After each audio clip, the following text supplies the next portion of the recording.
Okay, so welcome everybody to today's session.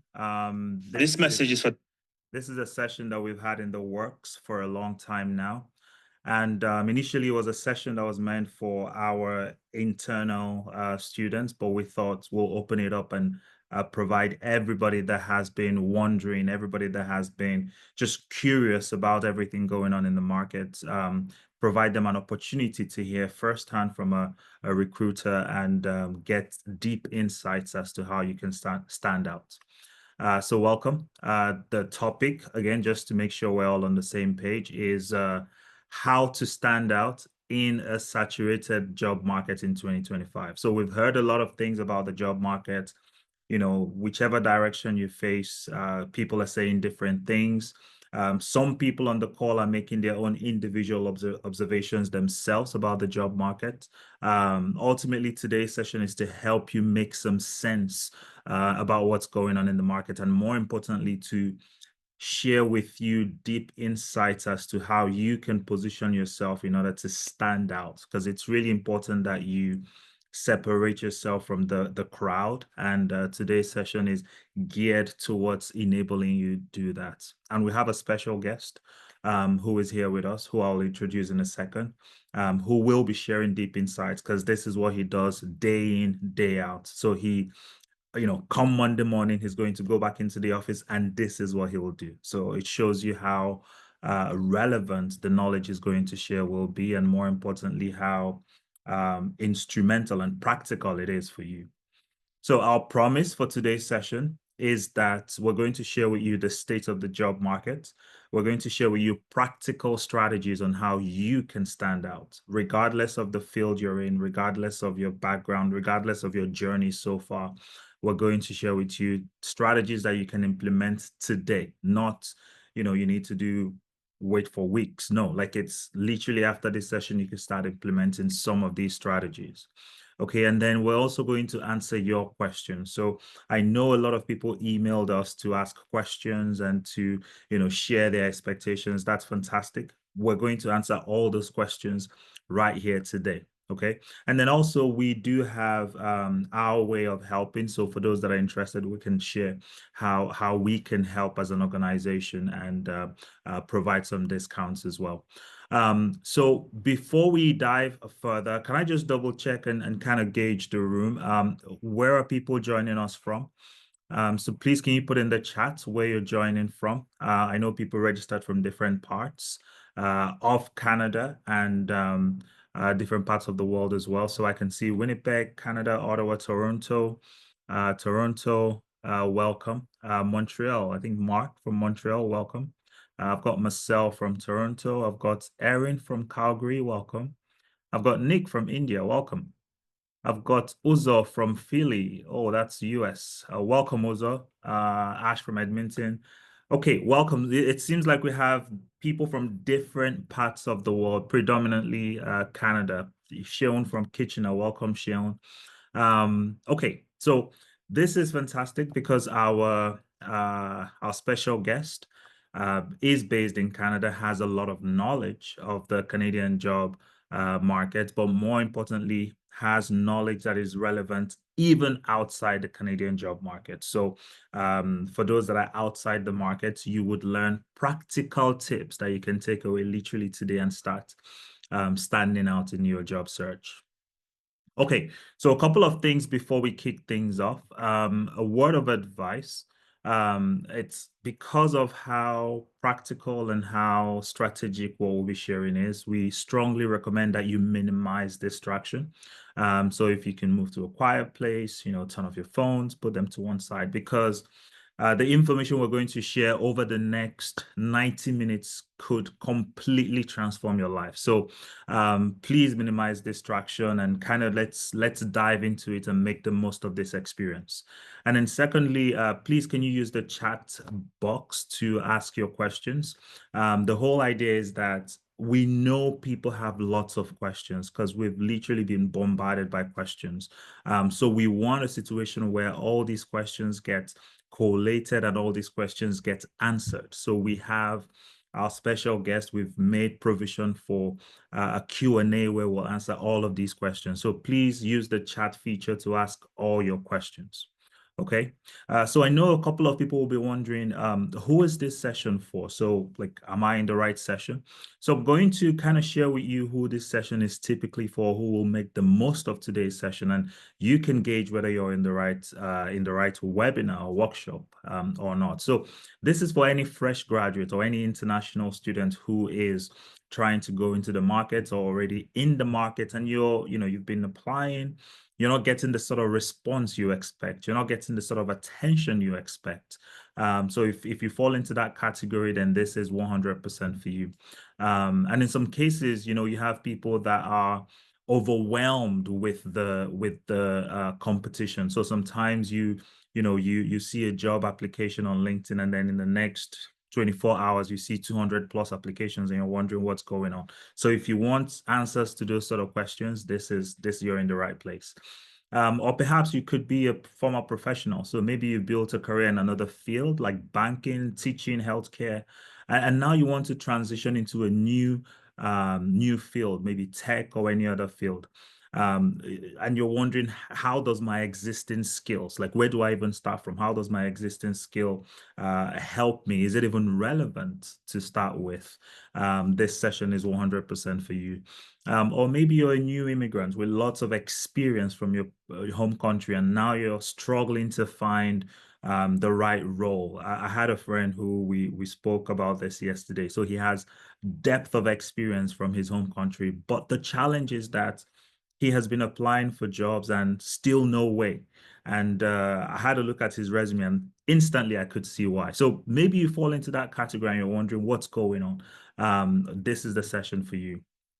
Or maybe you're an individual who is underemployed. So you have a master's degree, you have a PhD, you have a first degree, and you're wondering, why am I still working in a customer service role with people that do not have any degree at all?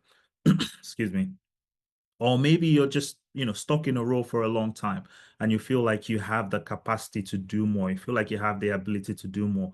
And, truly you have the desire and the hunger to do more, but you really don't know where to start. Even the attempts at trying to find, a new field, a new path, trying to get a better job has not paid off because you've not learned how to strategically position yourself. So if you fall into that category, this session is for you.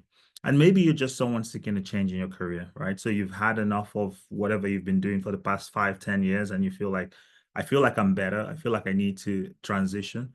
Then, 100% this is for you. Okay, so welcome, welcome, welcome, welcome, welcome. So let's carry on. So I'm just going to run quickly through the agenda for today, and we can at least we have an idea of how the session is going to pan out today. So we're going to start with a brief introduction of myself and the organization, and then we're going to move to introduce the guest, who will then be sharing practical strategies on how to stand out, practical strategies on how to position yourself, who will have an opportunity to also ask questions afterwards. So we'll have a dedicated Q&A section. So if you do have any question, please pop your question in the chat, and then we'll answer those questions.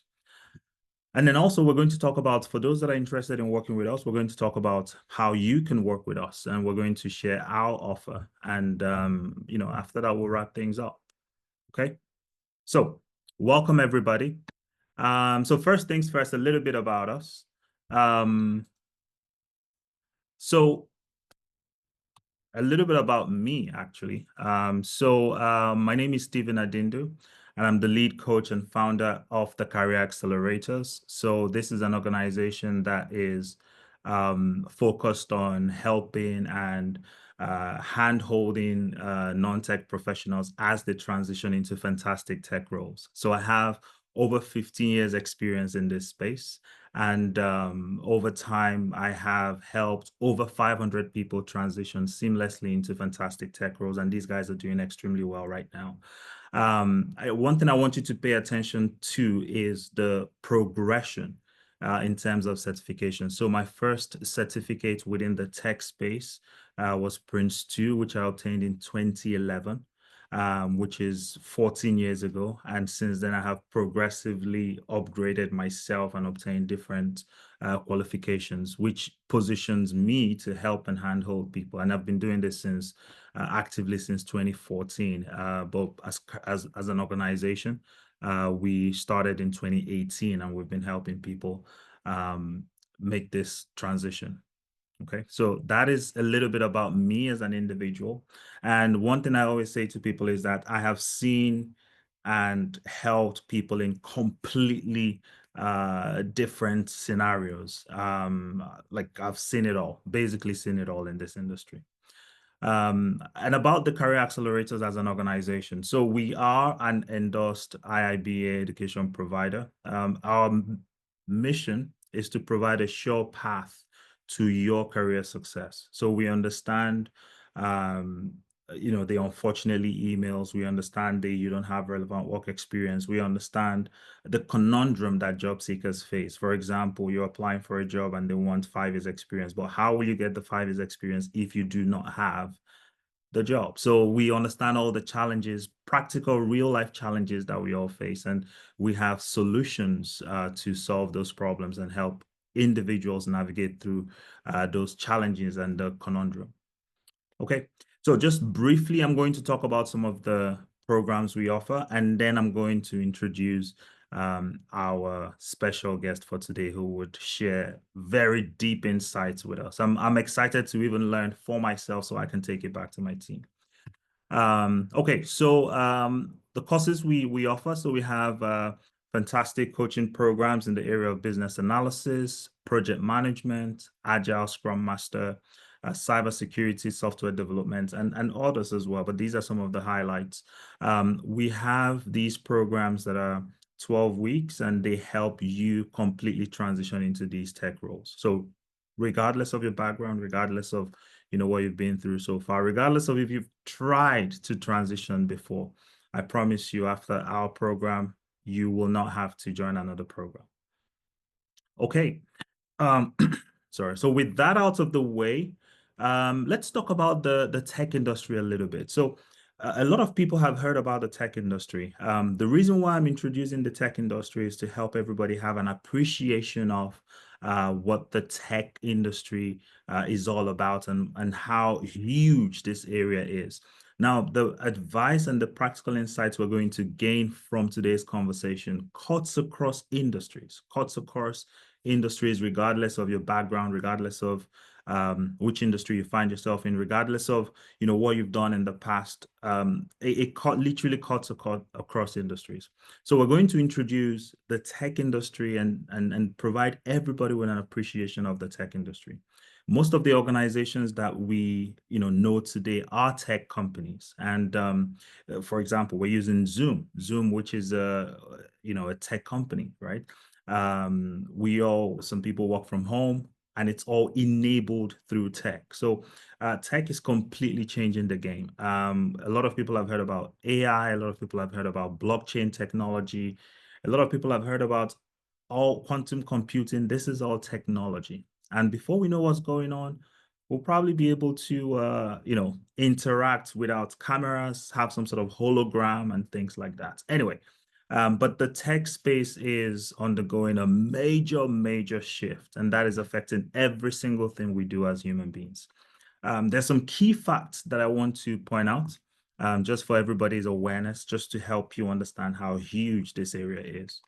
So out of the top 10 companies in the world by market capitalization, 80% of them are tech companies. So out of the 10 biggest companies in the world, 8 over 10 are tech companies. The other two, one belongs to the Saudi Arabian government, so Saudi Aramco, and then the other one is Berkshire Hathaway, which is Warren Buffett's investment company. But everything else is a tech company. So you can imagine how impactful the tech industry is. Now, on a year-to-year basis, it was projected by the US Bureau of Labor Statistics that the tech industry will grow 11% on a year-to-year basis up until 2019, We are currently in 2025, so we still have 4 more years to get to this. So that means the tech industry is growing. 16% of companies globally are fully remote. So imagine what tech enables, right? It enables people to work remotely from any part of the world. We know that 26% of all IT occupations are held by women. So it shows that the women are coming into this space as well. Before, it used to be a male-dominated industry, but the women are not, they're not smiling anymore and allowing us to take over. So they're coming to take their own share of the pie. And the average annual wage as at May 2024 was $108,000. Okay. There's a projection that 377,000 jobs will open each year from 2022 to 2032. And then lastly, but not the least, the contribution of AI to the tech industry is estimated at about 4.4 trillion, not million, not billion, but $1 trillion. And I'm sure as things evolve in the industry, that could even, it could get larger. So you are in the right class if you are excited about tech, if you're excited about standing out, if you want to learn the secrets, if you want to learn the tips, if you want to learn the strategies, you're in the right class. You're with the right people, you're with the right team. Okay, so the future is promising. And I will hand over in a second to our special guest who will be sharing some insights about the job market, who will be sharing some insights around the industries, and more importantly, who will be sharing some of the secrets, strategies, tips on how you as an individual can stand out in a saturated job market. Okay, so I know some people emailed in asking some questions. So I just want to go through a few of those questions just so we can set the scene, lay the foundation before we dive into answering those questions. So we had a question from someone saying, basically, why am I not getting calls from recruiters? And this is a question we get a lot. Hopefully we will answer this question today. The other one is, what's the state of the Canadian job market right now? So it's another question we get a lot of. A lot of people make some incorrect assumptions, and we hope to set the record straight today. And then we also have questions around which tool. So how can I stand out? What do I do? What tool can I use to stand out? And this is where, insights from people that do this on a day-to-day basis will help guide you to ensure that you have that edge, you're ahead of the competition. And then last but not the least, how can I craft an exciting value-driven profile? So again, if you notice, there's some specific words in there, value-driven, right? It's not just about crafting a profile, but is it exciting? Is it value-driven? Do people pay attention when they go through that profile? We'll share all of that today.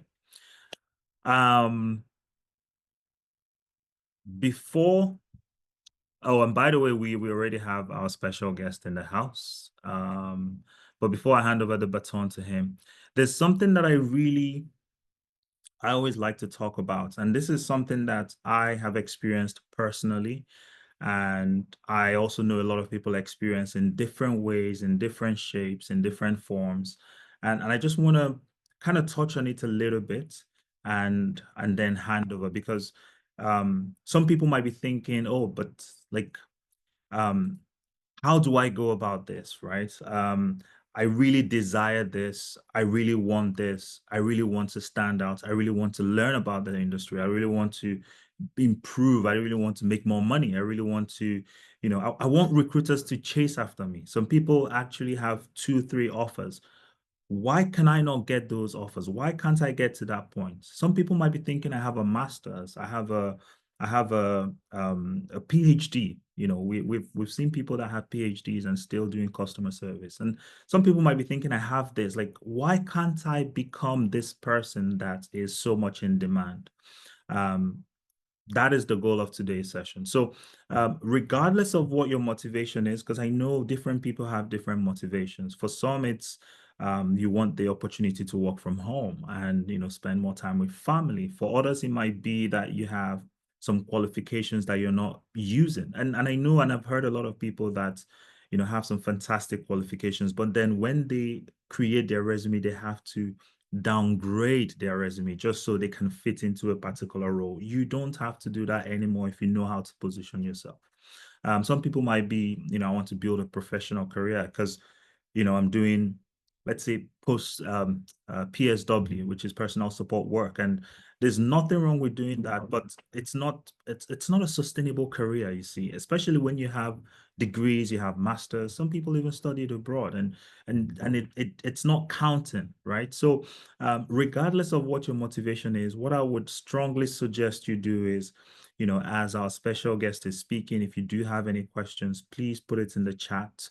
If you do have any thoughts, contribution, please let's engage in the chat, because there's a lot that we want to give.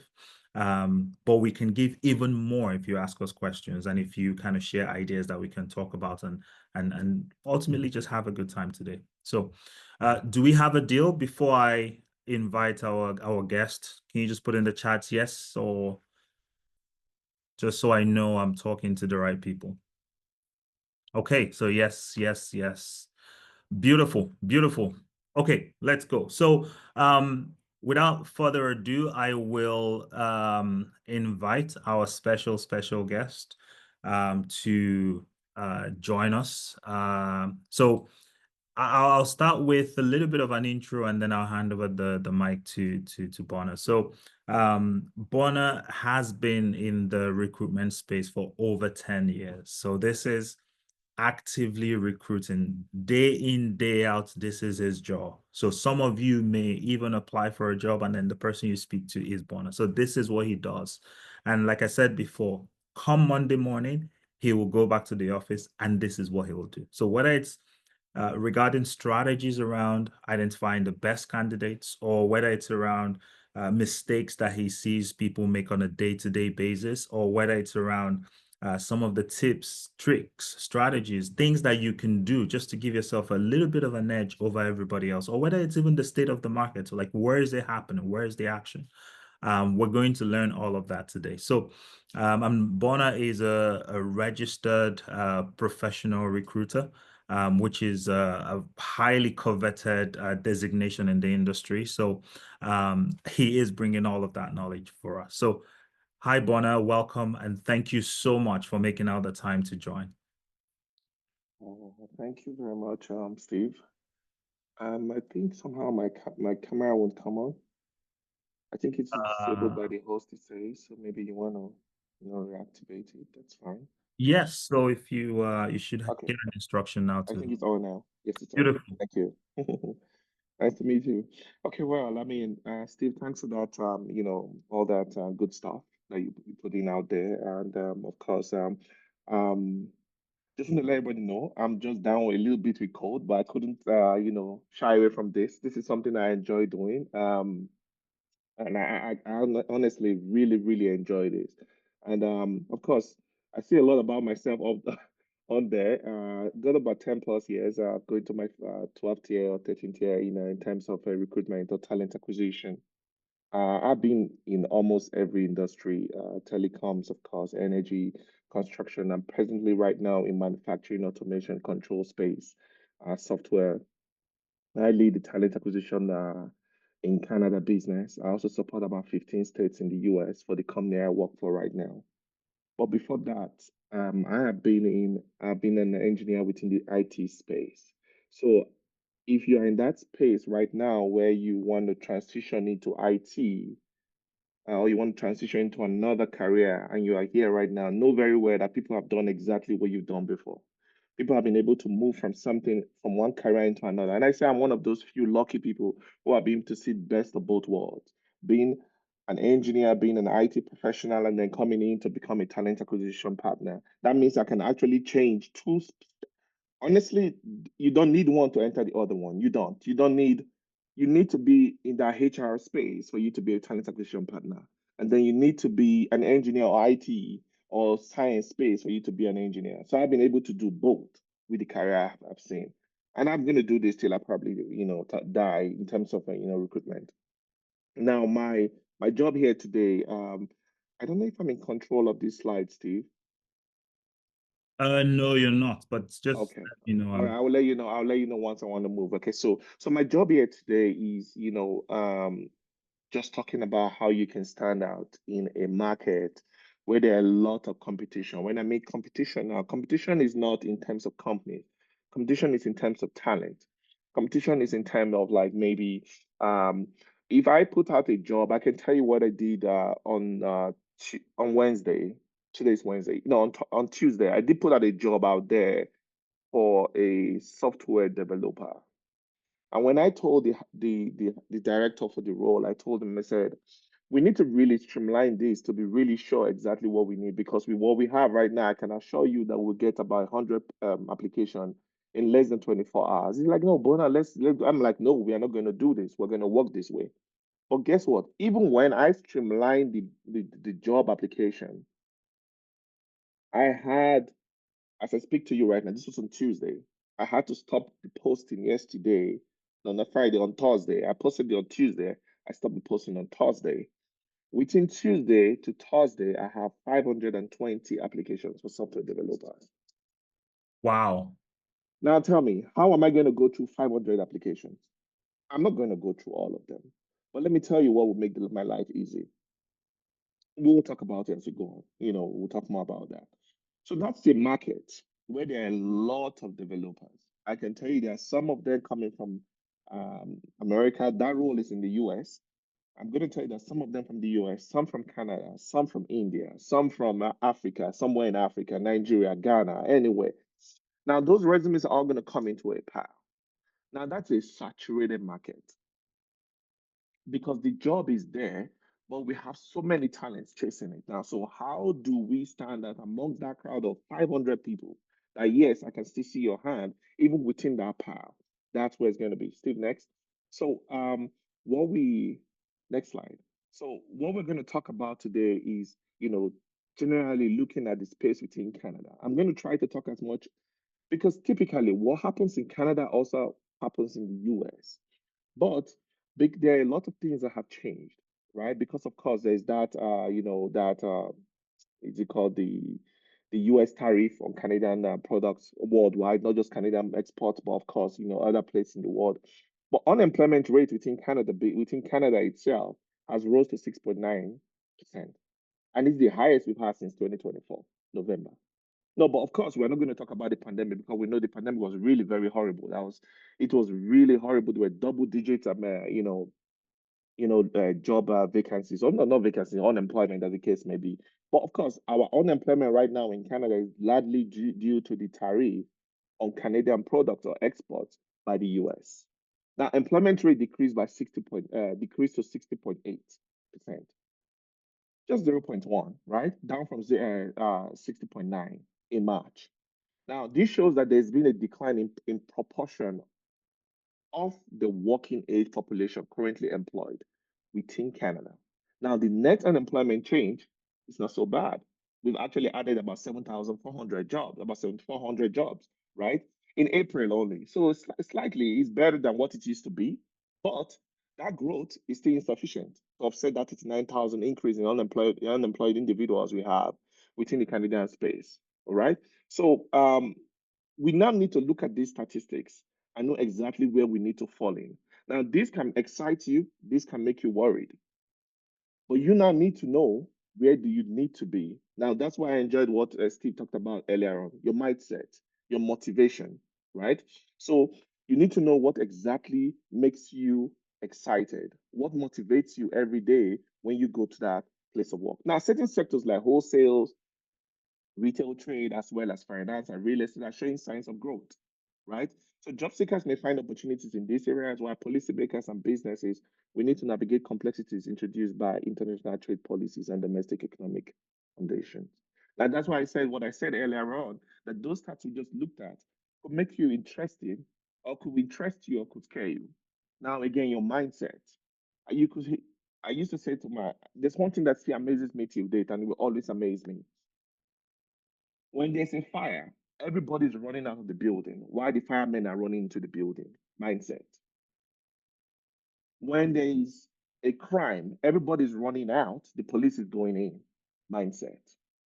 So we've looked at that statistics. You are afraid. Everybody say, no, I'm going to drop my hands. I can't do this anymore. I'm just going to give up. Guess what? Some people are applying more. Some people are working more. Some people are looking for more opportunity because, at that point in time, that is where it is. Now, guess another thing is this. The market is bad. When I mean market, the, NASDAQ or, though, as the case may be, is bad.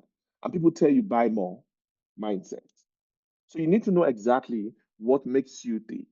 So these sectors like wholesale, retail, finance, real estate, they are always going to grow. Of course, there's also going to be manufacturing and other parts. But Steve, can we move to the next slide? Now, that is exactly what the market is looking like. Manufacturing experienced significant job loss within the with 31,000 positions eliminated in April due to, of course, the U.S. tariffs. Professional scientific and technical services declined by 33,000 jobs. Potentially, it shows that when you are highly skilled, for example, maybe lab scientists and stuff like that, that sector was you're probably affected. Wholesale retail trade saw an increase of 51,000 jobs, indicating resilience in consumer-facing sector.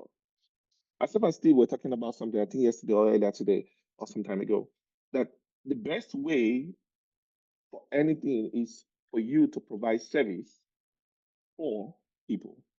Service and whatever comes after that is an advantage. The other part is finance, insurance, real estate, rental, and leasing.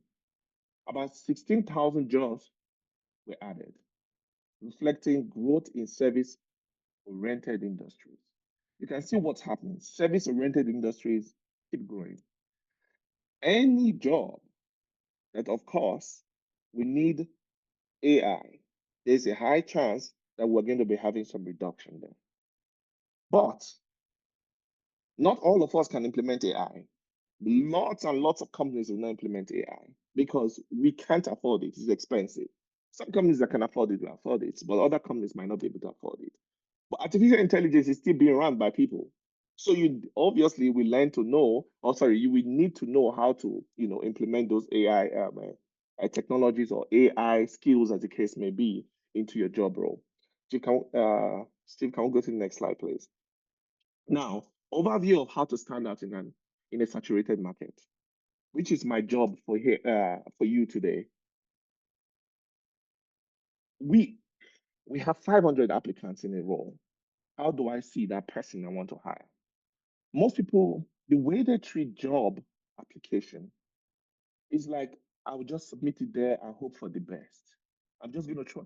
I've seen some resumes and I bet you, I feel like calling the person and telling the person, did you read the job description? Did you know exactly what the job was saying before you submitted this role? Submitted this resume for this job? Because if you did, then you certainly know that this job and this resume don't even match. So you need to know that most people, the way they attack a job and the way they hunt for a job is like you submit and then you cross your finger and hope for the best. This is certainly not the best way to approach a job. Looking for job itself, it's a job. So the way you go to work in the morning, you go do your job, it's the same way it is when you're looking for a job, especially when you don't have something within your space at the time when you are looking for that job. So looking for a job is a job in itself. So you have to treat it that way. Imagine going to the office every day and not applying yourself to that task. What do you think will happen? The same thing. It's exactly the way you feel. That's the way I will feel. Everybody can guess exactly what will happen if you go to the office and you don't apply yourself. It's as good as, one day you get fired soon, or of course you're going to be found out. Some people get 3 to 4 interviews in a month. It's not by luck, it's action and decision and design. They walk through the process. And that's why I will try my best to unpack as much as I can for you. Of course, if I want to really unpack this for you, we will spend the whole day talking about this. So I'm going to try as much as I can to unpack what I can for you, and then things you can go home with and try to walk around it and work with it to make your job application better, more decisive. And of course, there's a lot of action and thought put into that. So my first advice to you, Start with isolating 4 to 5 jobs that actually make sense of where you want to be. Now, that line, it says, listen, not a dream job. I'm not talking about a dream job. Leave the dream jobs for now. We're going to come to that. When you've isolated that 4 to 5 job, just look for those jobs that you can speak to right now with what you've done. Now, you are going to ask yourself, how is it an engineer, an IT professional is able to move to talent acquisition? If I told you that story, it's another story for another day. Maybe if someone asks me the question later on, when we're done with this session, I'll be ready to tell you that. But let's not waste too much time. I will tell you, how that thing happened. But I was able to take my skills from engineering, IT space into talent acquisition, what I enjoy doing, what I know how to do. I moved into talent acquisition, resource management, and planning, and that's how I became talent acquisition partner. Okay, so that's my first advice for you.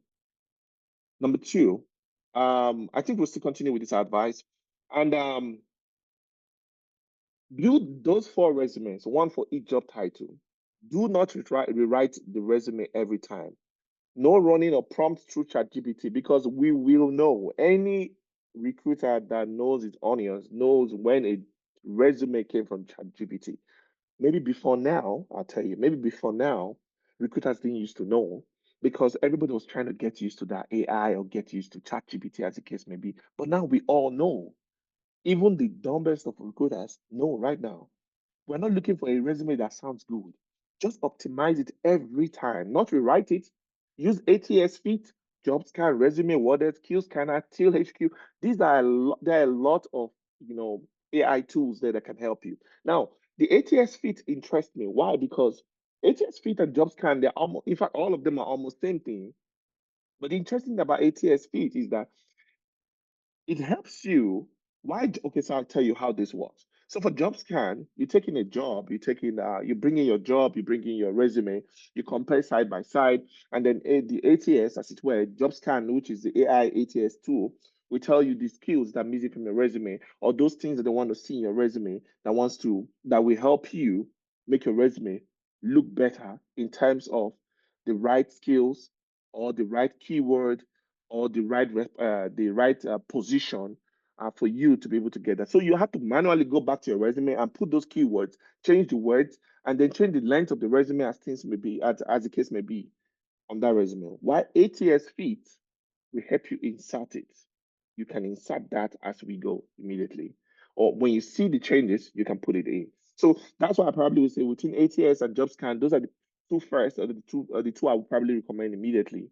Now, after you've done that, you've optimized that resume, apply to those roles. Ensure they meet these 4 requirements: the title, the salary, the job type, and the location. So I see people, you're probably in Ottawa, you're applying to a role in Calgary. Know very well that I'll consider somebody in Calgary before I consider you, even though you have the best talent, because I'm worried about relocation.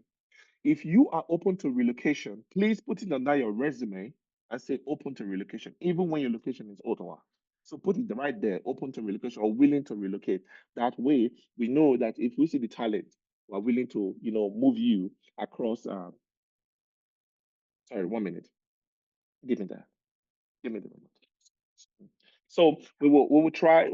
So we'll ensure that that is. Sorry, I have my son with me. It's our day. So now, that is exactly how I will advise you. Try your best at every point in time to make sure that those jobs that you apply to have the right title, the right salary, the job type, and the location. Sometimes I know very well by 2026, the government of Toronto, also not Toronto, of Ontario, has mandated that every company that's putting a job out there, we have to put the salary scale on the job. So that will be happening in 2026. That I have information about.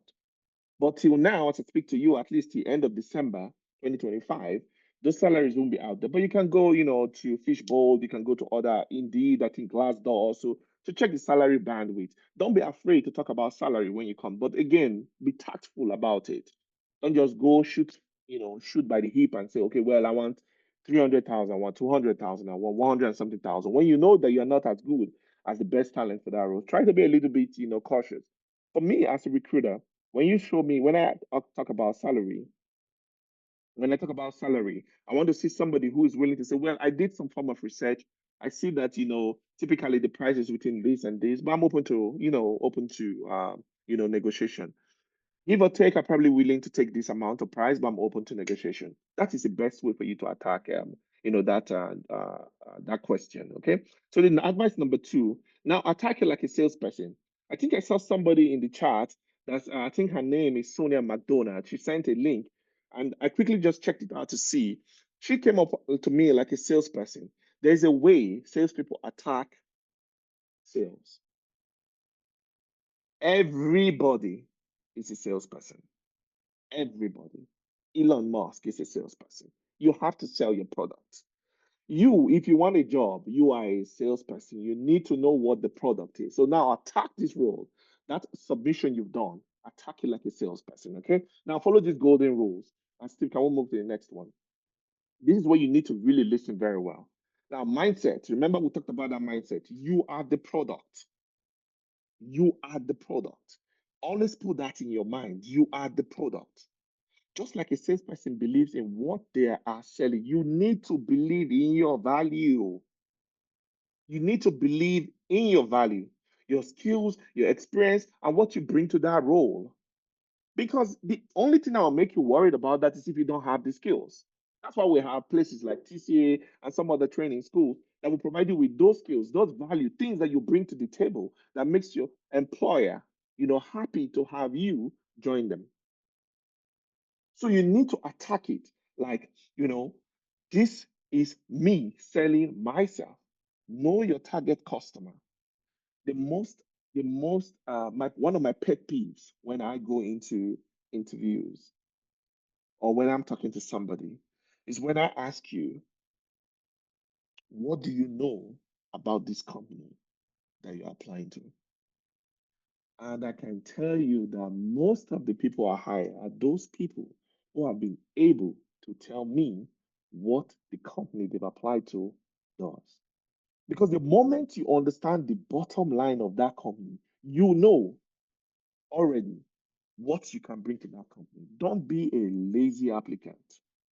Because, like I said, if you are lazy at your job, you know what the outcome is going to be. If you are lazy at applying to a job, you know what the outcome is going to be. If you treat this job application process like a job, you know what the outcome is going to be. So know your customer, know your target customer, the employer. Research the company, understand their goals, their pain points, their culture, their recent news. Go find out about it because for them to have called you for an interview, especially when it's a corporate recruiter, I can understand agency recruiters because for agency recruiter, they are recruiting. It's like speed dating. You're for an agency recruiter, you're dating like 10 to 15 companies, 20 companies, you're dating them at the same time, trying to give them, you're trying to choose one, to place their talent. But for a corporate recruiter, all he or she is doing is hiring for one customer. One customer. The customers within that customer might be different. In other words, different business units. But the main customer it has is that his employer. So you need to understand their news. When you are talking to a corporate recruiter, go in there, understand that company, study the job posting like a product brief. You will not sell a toothbrush to me if you don't know what that toothbrush is. You will not sell a toothbrush to me if it's not different from what I use right now. You will not sell a TV to me. Why will you buy? Sorry, I'm not trying to throw shade at any company, but my best electronic is probably Samsung. Of course, I know that there's some other brands out there that are really really good. But if you bring another brand for me different from Samsung, you need to tell me exactly why that brand is better than Samsung. Same thing. My best automobile is a Mercedes. If you bring another Mercedes, another car to me, brand, and bring it, okay, why you want me to buy this car? You need to know that product. You need to be so when you're coming to sell it to me, you need to bring it in such a way that I will understand why this product is better uh than the Mercedes. My best motorcycle brand is Ducati. You can't bring another brand to me, for heaven's sake, it will not make any sense to me. So you need to make sure that when you bring that product to me, you need to understand that product very well. So study the job posting like a product bid. What do you really need? What do they need? What do you need? What do they need? What problem is it that they are hiring for? Why is it that they're hiring for this role? Now, craft that value driven page. Your resume is a sales brochure. Your cover letter is a sales page. So I gave you an example there. I noticed your team is expanding into X market. I've successfully helped companies increase sales from 25% in similar market. So I'll give you an example. I worked with a client some time ago who was going into nuclear space, the nuclear space within Canada. And he wanted me to bring in a a a regional sales manager. That's what he wanted me to bring in for him. And of course, it's just all over the news. They just acquired, they're going into a nuclear. And then we put out the role there to hire for this resource manager. Sorry, the regional sales manager role. And then of course you will understand there's going to be a lot of applications, right? But there are few candidates that came on. And every time that the first thing that interested me about that candidate was when he came in and said, um, he said, what I noticed is that this company just went into nuclear space. And I'm thinking from what I've seen in the job posting is that they are looking for somebody within that nuclear space. Am I correct? That was the question he asked me. I'm telling you, that the moment I heard that question, I was zoned in. If that's what they are looking for, I have been able to do this. I've worked with this company. I've helped them scale this. I've been in this company when they just went into nuclear. I have been in this space. I've just finished my degree in Harvard. It was a short course, but it's within that nuclear space. That's why I think I bring value to this company. When I was writing my recruiter's note to the hiring manager, I told him, I said, this candidate might not have everything you need, but he understands what you're about to do. That's why I think that you need to speak to him. He says, no, Bona, he doesn't have this. We need somebody who has 10 years of this. I'm like, no, he has 5 years of this, not 10 years. But he understands. Have a chat with him. I fought that good fight.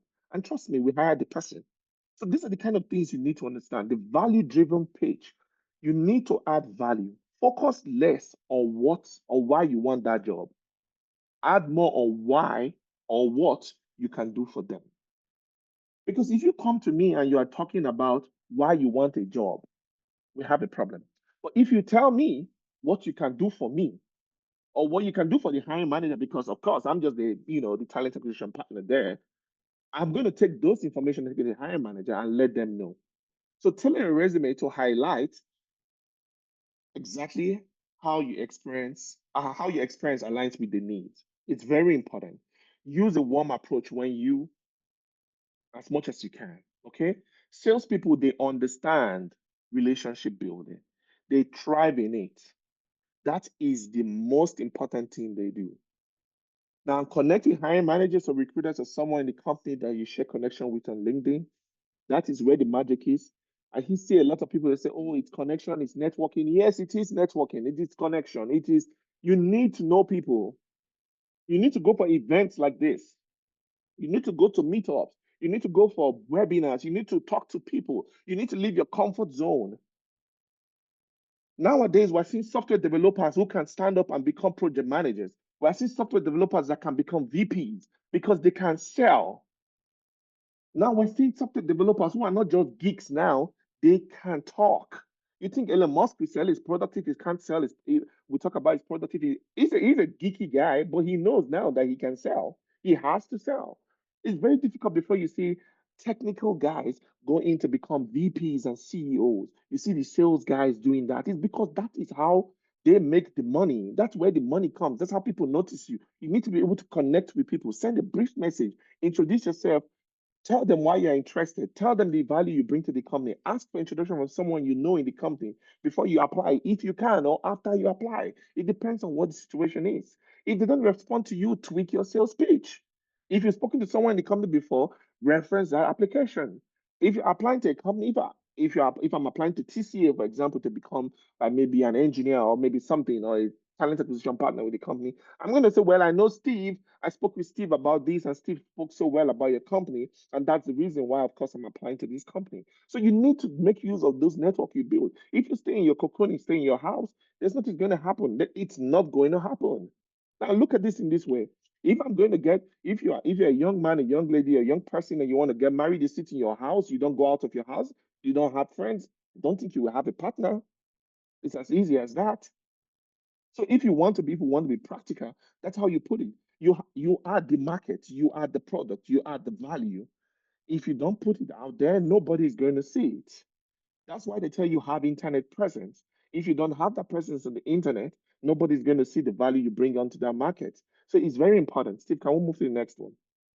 Okay. So next, track and refine your outreach. Keep a spreadsheet of what you've applied for. What I tell my friends, or I tell people I talk with, or the people I coach, I tell them, I say, have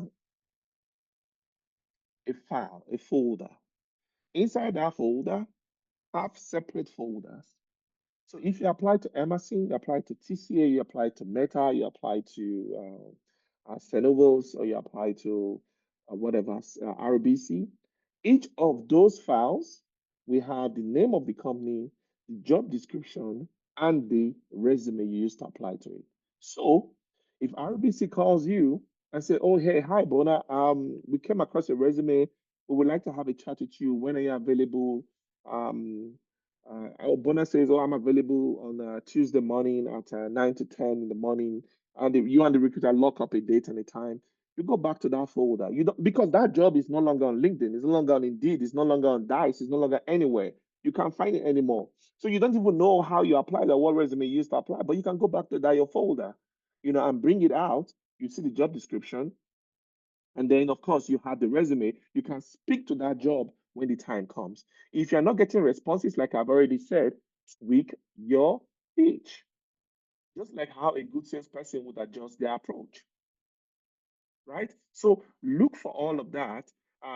Yeah, also the other tools that you can use to track it. Of course, there's AI everywhere. You can look for that. But again, the only reason why I would say, okay, well, you want to track it manually on your desktop or on your laptop is, say you can connect to those AIs or anything can happen. Where not everybody in the world is, internet savvy, as the case may be, but you could use that, some AI tools to kind of track your applications. I would still say it's safe. Have a folder on your resume on your laptop, or have a spreadsheet to track it. But a folder will keep your resume, will keep your job description, and will keep all the information you need. Okay. Next slide. Advice number 3. This is very important. It is safe to say once a role is older than 7 days, then there's a high chance that interviews have started. Because imagine I posted a role for less than 3 days, I had 500 applications. So you think the interviews haven't started? Then you should be. Then obviously you know that this job. Then obviously, you need to understand that 7 days we already have this. So what you want to do, typically recruiters, people like me, which are human beings, just put that in your full view. Recruiters are human beings. They also get tired. They get exhausted. Because of that, they are not going to be able to look at all 500 resumes. If you're going to go home today, I'm going to give you a hack at the end of this. Well, I can just tell you now. The best time for you to apply to a job is on Sunday evening. I've said that lowly because I don't want everybody to hear it. So keep that in your toolbox and try to apply Sunday evenings. Typically, recruiters will need 15 to 20 good candidates or resumes, and one of them will get that job. So what do you do? What do you do for you to stand out? Number one, most major job boards allow you to filter by date posted. LinkedIn, Indeed, Google Job Bank Canada. They will allow you filter by 7 days, by 24 hours, or the case may be. So filter right. Set up alerts. LinkedIn will always let you know. Indeed, Glassdoor, Monster. I'm not a big fan of Monster though, but Workapolis, Job Bank will also, will also do that for you too. Now, this way you get notified either by email or by alert if you have those AI tools, of course, or maybe your phone has those capabilities to let you know once a role is posted within minutes. It's very important that you do that. You set that up. Next, Steve. I'm trying to run through these so that you can have time to ask me questions. I think I do more when you ask me more questions or you ask me questions, maybe to Oh, tailor my answers by to the you. way, Bona, the questions are rolling in. So Oh, okay, good, yeah. perfect. So let's Good. keep Yeah. going. Once we're done, then we'll circle back to the questions. All right, perfect, cool. Now, check the company careers page. If you have target companies, remember what we said earlier on, look for the industry, the company, and then the job. Okay, they have to fit all those spaces. All right. If you have target companies, visit their career pages directly once or twice a week. Some roles are posted there before they even hit the job board. So you need to understand that not all companies go to LinkedIn and post the job on LinkedIn. They post it in their website, and LinkedIn goes in and script the job. So LinkedIn might take 24 hours to script that job, whereas it's already been on that website for the past 24 hours. So if you have target companies, I'm not saying dream job, target companies. Remember, we talked about manufacturing, we talked about pharmaceuticals, we talked about professionals. Those companies, you can think about what type of companies within the space that you want to play in, okay, that you want to apply to. So highlight those companies and check their websites at least once or twice a week. Monitor. Use a tool like Visual Ping or Feedly to get alerts when those pages are updated. These are just AI tools. You can use those ones, okay? Use job aggregator tools like Jobspresso, Eluta.ca, Jubal. All these we kind of aggregate your jobs from multiple job boards and let you sort them by the newest posting. Some browser extensions like Hunter can help you find and follow hiring manager emails and reach out early. Okay. So again, you can also look at recruiters working in the same companies. You can go there, search for those recruiters, connect with them. Most recruiters will always accept you because recruiters, especially agency recruiters, always want to have candidates in their pool, right? We want to make sure because you need to understand that some technical recruiters, I'm sorry, not technical, sorry, most agency recruiters, some of them go home with close to 250K, 300K yearly. You think that is money paid to them by salary? No, that's money made from commissions.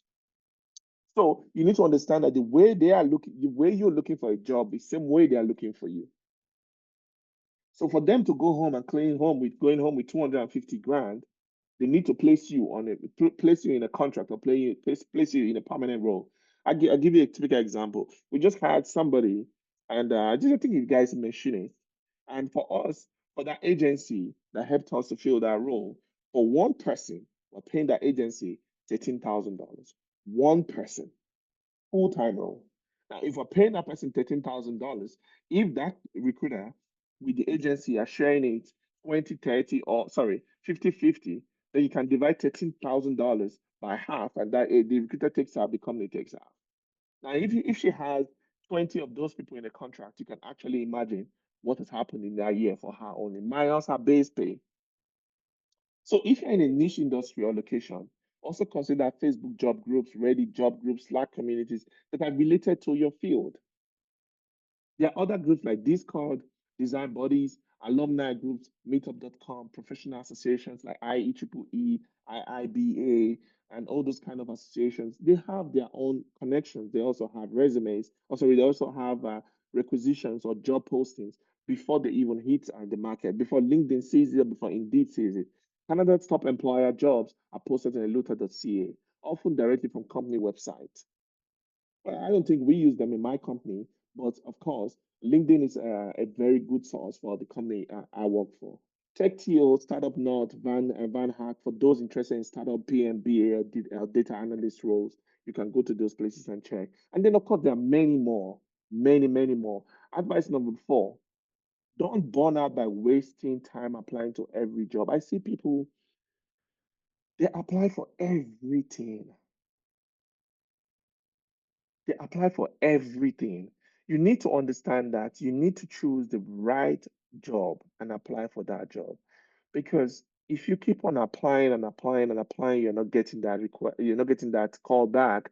It's only because you're not doing the right thing. If you zero in on the top 3, 4 jobs that you want to apply to and apply to it, then you will be able to, get that call. You will spend more energy on the important stuff. So do not burn out by wasting time applying to every job at any company. Move with purpose, hunger, and drive, and stay consistent. I will always tell this to everybody: stay dangerous. Do enough for you to stay dangerous. I like it when I interview a candidate and he says, but I don't know too much about it, but I know enough to be dangerous. I'm like, Jesus Christ, that is good. I just want to hear somebody who says, well, I know my stuff. I might not be an expert, but I'm as good as, the expert. On your networking skills, you see me, I'm talking about networking every time. Resume writing and interview skills. Those are very, very important. Your sales pitch has to be on point. I know people can have off days. I have been one of these recruiters who, when I'm talking to a candidate, I see when the person is having an off day and I give the person a second chance. But you need to create that brag book. That's your sales pitch. Have a list of interview questions. Don't ask questions that you can Google and find the answers. Ask questions that are relevant to the role that are not out there in the public. Prepare very well for every interview. Like I said, there's a lot to unpack in this, but there's only enough I can give to you for this. There's a lot we can say about resumes. There's a lot we can talk about interview skills. There's a lot we can talk about, preparing for interview. We can talk about application processes. Those are different things we can talk about. But this, what I've tried to do today, is just try as much as possible to tell you how you can stand out. Take your application seriously. When you apply and you see that point where they say talk about putting the information where your previous experiences, try as much as possible to put those things that are relevant to the job. Don't just go put barista at Tim Hortons or barista at something, and you're applying for a data analyst role. That's the first thing that I'm going to see. There's no way I'm going to look at that resume. I'm going to waste my time. I have 500 applications to go through. So put the things that are relevant to the role, the right title when you're filling those parts of your application, your resume and then your name. Okay. I hope I've been able to do justice to this for you. I'm not even satisfied. Trust me. I want to spend so much time, telling you guys what to do.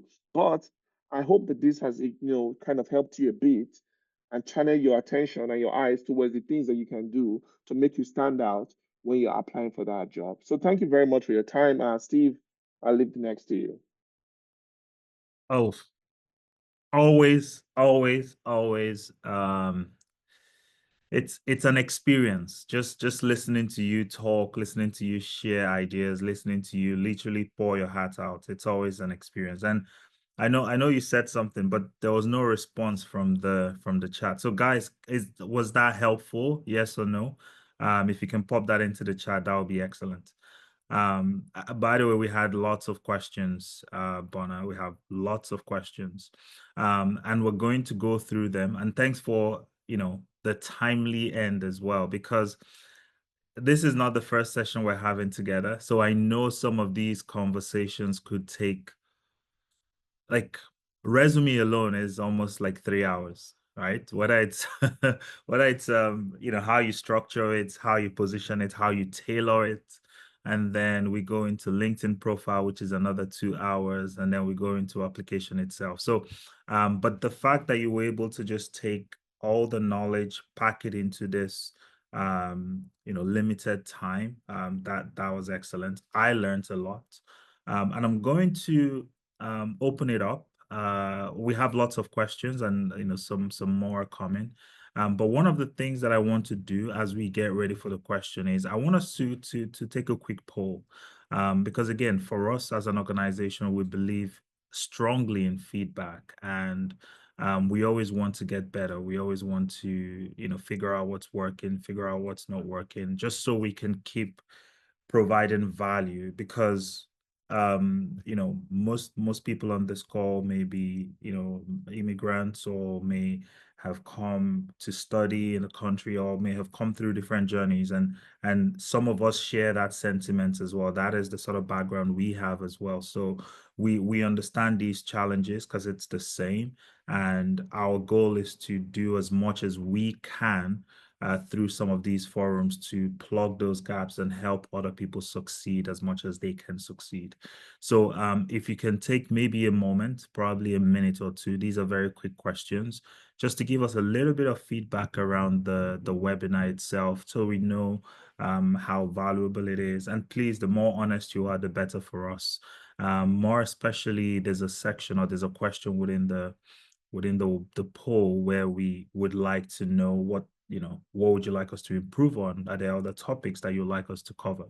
If you can put it in there, we promise we'll do our very best to see to it that it happens and we bring you additional value. So I'll probably give others a few, maybe another 30 seconds to get through the poll. We're still at 30%. If we can get it up to at least 70%, which is a pass mark, then we can move on to the next thing.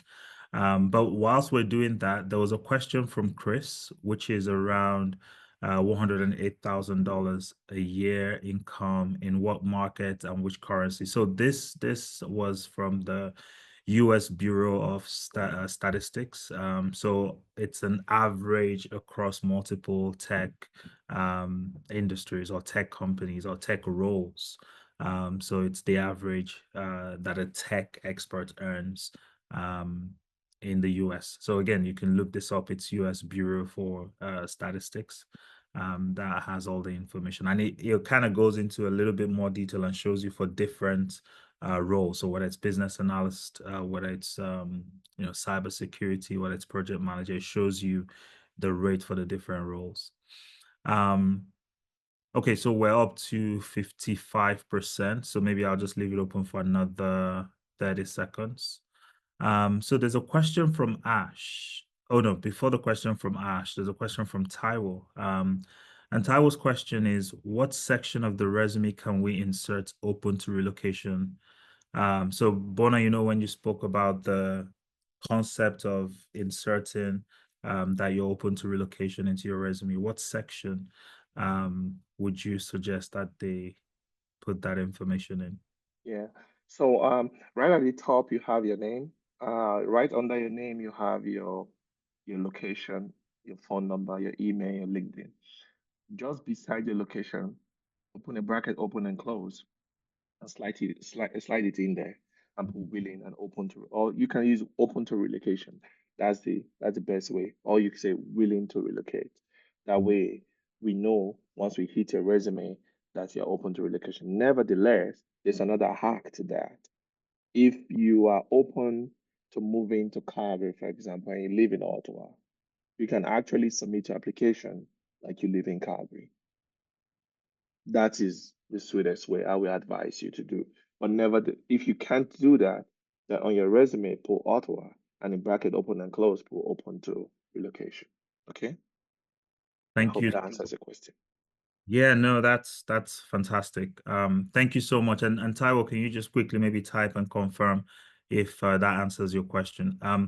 So I'll even add to that. So what you've just said, Bona, especially the second concept, was what one of our students used to land a job this week. So the approach she adopted was for wherever the job is located, she updates her resume to reflect that.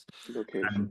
And the principle is also, you don't want the recruiter to see any red flags on your resume. You don't want them to worry or wonder, will this person do X? Will they do Y? So once you have that once there is that location alignment, it's one less thing for the recruiter to worry about. And that's your goal.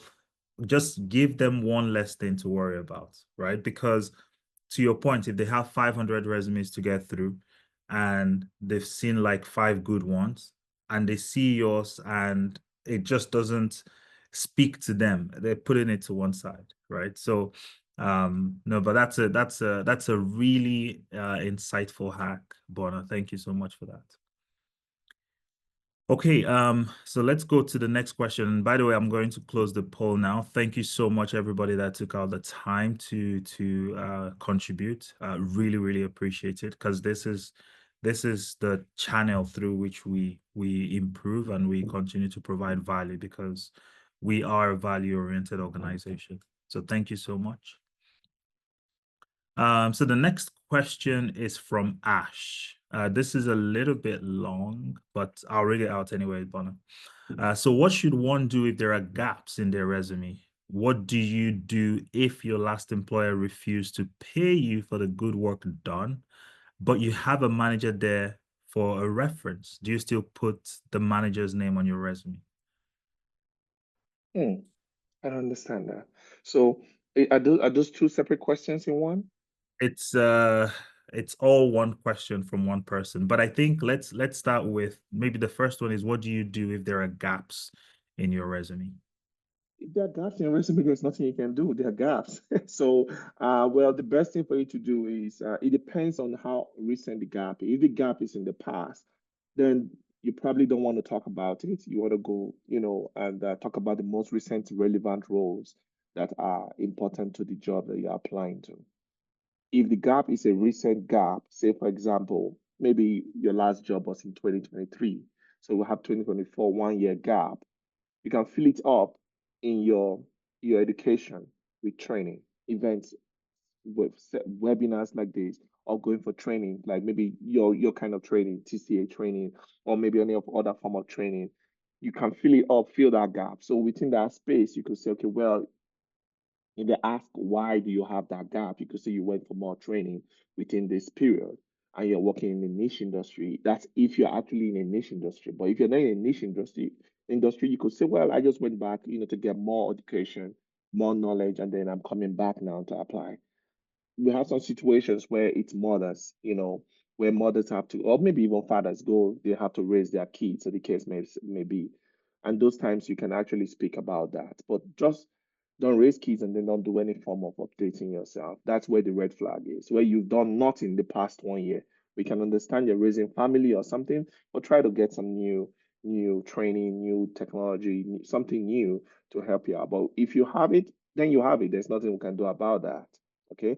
But to be useful within that period, that's what matters. Thank you so much for that, Bona. And again, this is part one of the question. So the part two is, I think this is around their previous role. So what do you do if your last employer refused to pay you for the good work done, but you have a manager there for a reference? Do you still put it on your resume? So yeah, it's okay. You can, as long as you have good reference.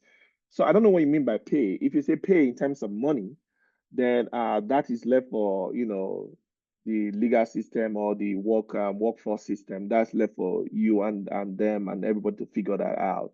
But if you mean pay in terms of maybe coming out as a referee or referral, as the case may be, or something like that, and you still have friendship with one person there, then by all means, you can go ahead and if you have friendship with the person, because you are not going to put somebody who doesn't like you as a referee. The person is just going to burn everything, right? So you need to just make sure that you are talking to somebody who has your back and can also say something positive about you. Some companies, what they do is, if you say you worked in this company, they don't ask you for reference. They don't ask you for a reference or anything like that. We just go straight to the company and ask, did this person work here? What was this person's role? How was this person during your work time? In that situation, there's nothing you can do. So if you're afraid of working such a thing, then you probably don't want to put that in your resume, or you could let the company that's interviewing you about to go to an offer know on time. But most companies will not go ahead and just talk to a company without you giving the go ahead, especially if you currently work in that company. Okay, so it's safe. You can if you have a friend or a manager who likes you, who felt that you did the work, even though you were not paid, quote unquote, like you spoke about, then it's safe for you to do it. I think it's okay.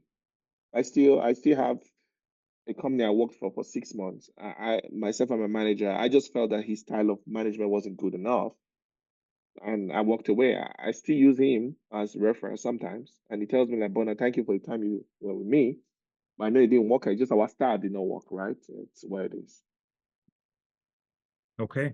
Thank you so much for that, Bona. So a few more questions. I think more are coming. Mhm. So we'll do our best to cover as much as we can. So I have a question. I have a question from Amarachi, which is, please, Mr. Bona, I would like you to coach me in my job search journey. I recently received a rejection email after preparing so hard for the interview. So for that, Amarachi, I'm going to send you, there's a platform through which you can connect with Bona. It's called jobready.io. So if you create an account on there, search for Bona, you'll be able to book some time, as much time as you need with Bona directly to get that one-on-one session. And this also goes out to anybody else that is looking to connect with Bona on a one-on-one basis. I'm assuming that's okay, Bona? Yes, that's fine. That's good. Okay, cool. So we have another question. This is from Luch. So how do you write a resume summary for an IT position when you're in customer service and want to get into IT space like GRC? So this one, is it okay if I take this one, Bona? Yeah, please, by all means, please. Okay, I so thought this should be your question. okay. And it's simple because this is what we do, like 100% what we do. So the certain prerequisites before you can transition from customer service to IT space. So there's a misconception that because everybody's transitioning into tech, you can just wake up one morning, update your resume and transition, without recognizing that there are 4 things that you need to figure out before you can successfully transition. Now, the good thing is there are organizations like ours that will give you all 4 of them as a package. So that is the answer to your question, basically. So you need, number 1, the knowledge. So if you're going into cybersecurity, which is GRC, governance, risk, and compliance, you need to understand what it actually means, right? You need to understand what it means to go into an organization and work as an IT compliance analyst. So that's where GRC comes in. So you need the knowledge. Number 2 is knowledge and skills. Number 2 is you need a solid resume, right? Which is what Bona spoke about. So you need to identify opportunities within your resume. You may not be able to do it yourself. This is where you need an expert that can help you optimize your resume, minimize the red flags in your resume, and position you strategically for the market. And then number 3, after you get an optimized resume, you need to know how to apply for these jobs, right? Bona has shared some incredible strategies that you won't find anywhere on the internet in terms of how you position yourself. For example, applying on a Sunday, who would have thought, right? Everybody will be chilling on a Sunday without recognizing the fact that strategically that is the best time to apply. And perhaps it might even be Sunday evening, right? So first thing on Monday morning, your resume is at the top of the pile. So these are insights that you do not have now, but you will get as part of, a program like the one we offer, which I'm going to talk about later on. And then lastly, you need to know how to sit for these interviews, and you need to know how to skill or excel at this interview. So I've listed 4 steps.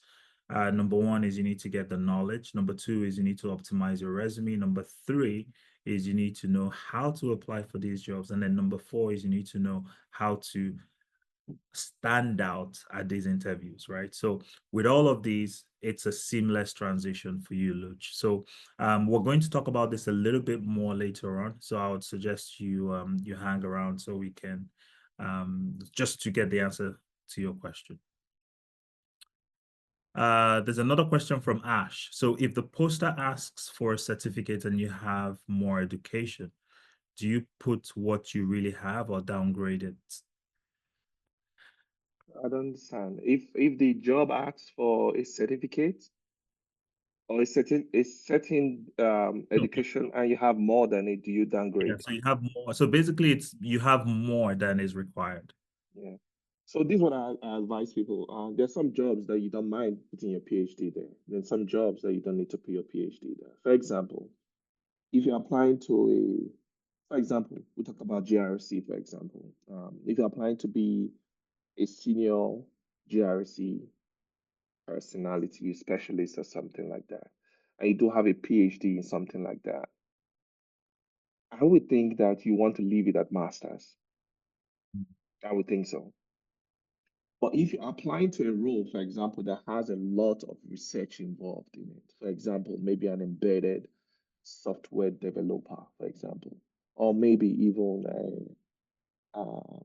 even the cybersecurity to an extent, where there's going to be, the job is going to talk about it a little bit. There's no problem leaving your PhD there.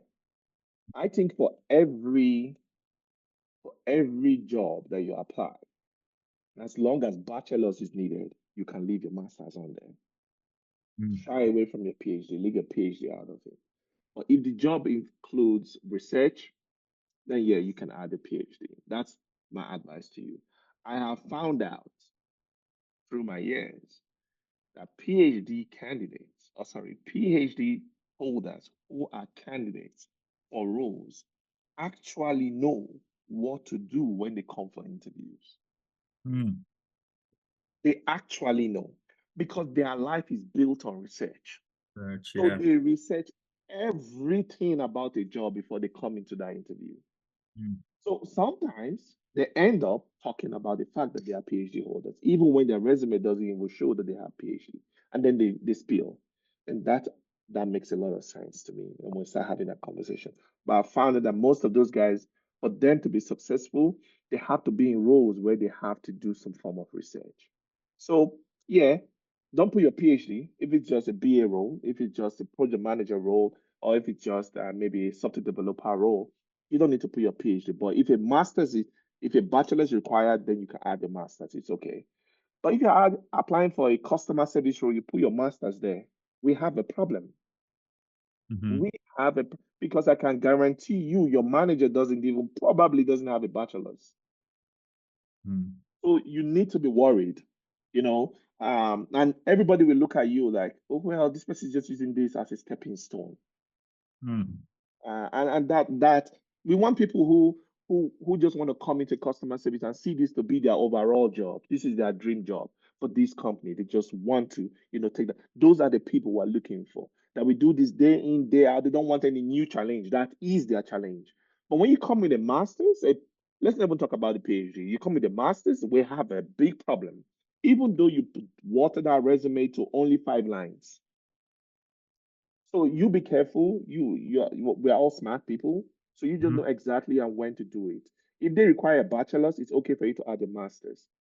If they ask, so some jobs you say bachelor's and 8 years, master's and 7 years. It's okay if you leave your PhD on such a role. You understand what I'm trying to say? Bachelor's and 8 years, master's and 7 years. If you have a PhD and you have 6 years, it's still okay. Put it on there on your resume. Still submit for the role. Then that makes sense. Okay. I don't know if that answers your question though. Yeah, no, I believe you nailed it. So thank you for that.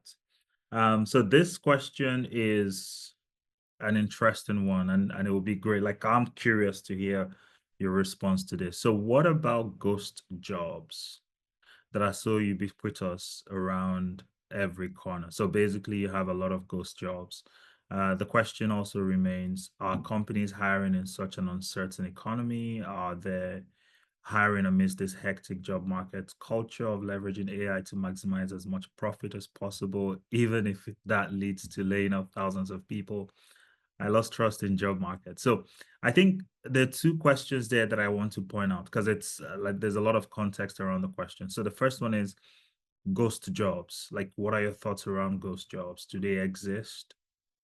Is there a way to spot them, avoid them, or is it just one of those where it is what it is? You just have to, keep going. That's one. And then number 2 is what's the state of hiring, basically, in light of AI? Okay, so I want to understand that what you mean by ghost job. Are those jobs are not advertised? No, so jobs that are advertised but maybe don't have, not real jobs, so like fake jobs. Oh, that's my point. I don't know how to answer that. Okay, so honestly, I tell you, because I'm not used to it, but of course I know that they're out there. I know that I've seen a couple of my friends that fall into such pranks, such openings. Some companies don't even have openings. They actually put it out there. We don't have openings right now, but send us your resumes and we'll go through and probably will create something. If we see that skill. That's the way I want to look at it. I don't want to talk about jobs that are, because we already know that is a scam. If the job is not real, it's not real. We're talking about real things here. So if it's a real job that has not been advertised, then you submit your resume. I cannot overemphasize the relevance of networking. I can tell you honestly, there is a job I'm feeling right now. Right now. It's a senior embedded software developer role right now. That job was not advertised. In fact, the headcount was not provided till the day I had a chat with the hiring manager. And what he told me was that, Bona, there's a role that somebody in my team is about to retire. He's not retiring till another 9 months, but we don't know if we're going to get the headcount. But if we can get this person in on time, that shows that way we can do a handover and this person can pick up on time. The job wasn't advertised. Now, when he told me about it, I'm like, okay, you know what? I need to talk with your director. And I spoke with his director. And the director said, okay, Bona, we're going to get a head count, but we cannot put it on paper yet. Do you know I have a candidate for that role already? Who's going to fill it? Wow. Yeah, I already have the person. And that role, before it hits the market, is already filled. It's not even going to hit the market. You see the point? It's all networking. How did I get that guy? The person who's retiring knows other people. The people in his team already know this person is retiring. They all sent resumes to me. We've already started in interviews even before it hits the market. These people don't work for the company. This is all network. So that is the relevance of you networking with people that work with companies that you feel that have the kind of business or the kind of bottom line that you want to be part of, right? So that is what I will see as ghost job. If a job does not exist, if it's fake, it's a scam. We're not going to talk about that. I don't know if that answers the question. Yes, it does. It does. It does. And I think you addressed both sides of the question, whether it's the jobs that are not being publicized, as well as the jobs that are publicized and are not like original jobs or real jobs. You covered both. Okay, so there are still some more questions, but I'm going to ask, are you okay to stay a little bit longer, Bona, just so we can get through these questions? And Yeah, sure. I'll also ask our audience if they're okay to stay a little bit longer so we can answer some of these questions. Yes, for sure. I'm okay. Okay, so Kamal said yes. Just Kamal, or are there other people that, okay, so yes, yes, yes, no problem. Okay, excellent. So what I'm going to do is we're going to carry on and kind of push it out till 12. Again, Bona, thank you so much for agreeing to extend the time, because we appreciate the time you spend with us. We appreciate the insights that you're providing to us, and we don't take it for granted, 100%. And we're also going to continue with the questions, because I can see some more questions. But what I want to do is I want to get through a portion of the slides, because we have a few people that have asked questions that will be easily addressed through those slides. We get through that, we come back to the questions. Okay, so if you would allow me, I would flash up my screen again, and then we can just go through some remaining slides, because this is really important. And there are lots of people that have messaged me directly inquiring about this. There are lots of people that have messaged in the group inquiring about this. So this is basically how TCA can help.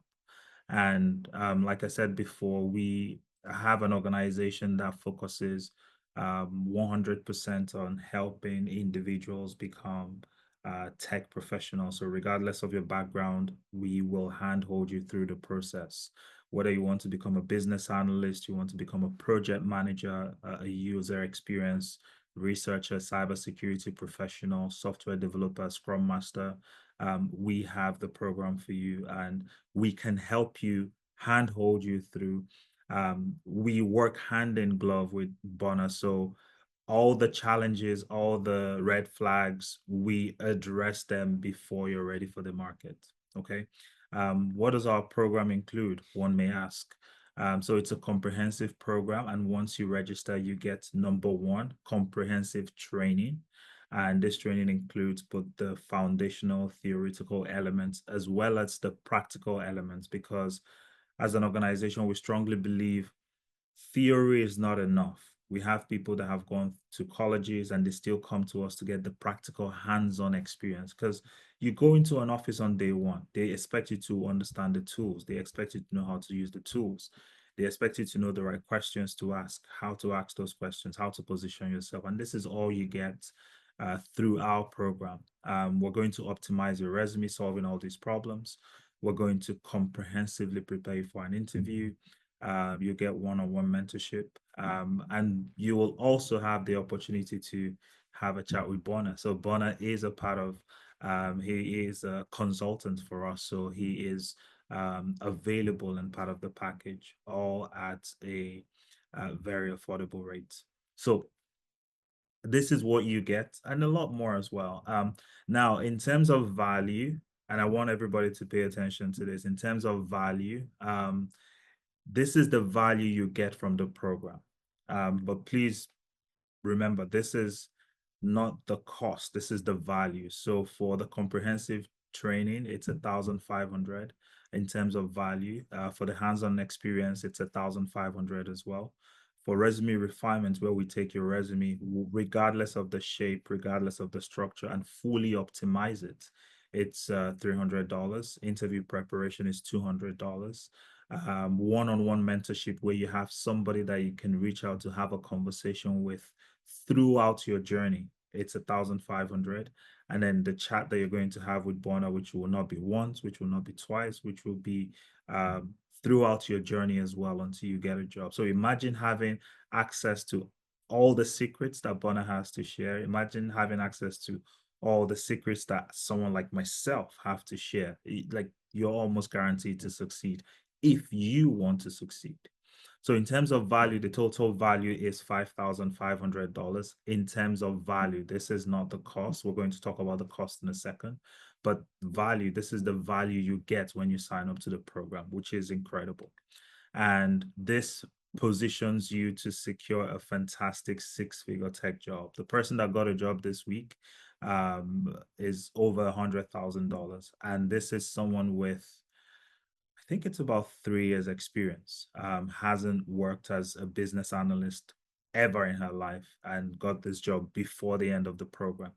And the person is actually on this call right now. I saw her earlier. So these are real life success stories. We have lots of success stories on our platform, Instagram, on our website. You see lots of success stories. And what we like to do is we like to tell the full story. It's not just about, oh, someone got a job. No, we tell the full story.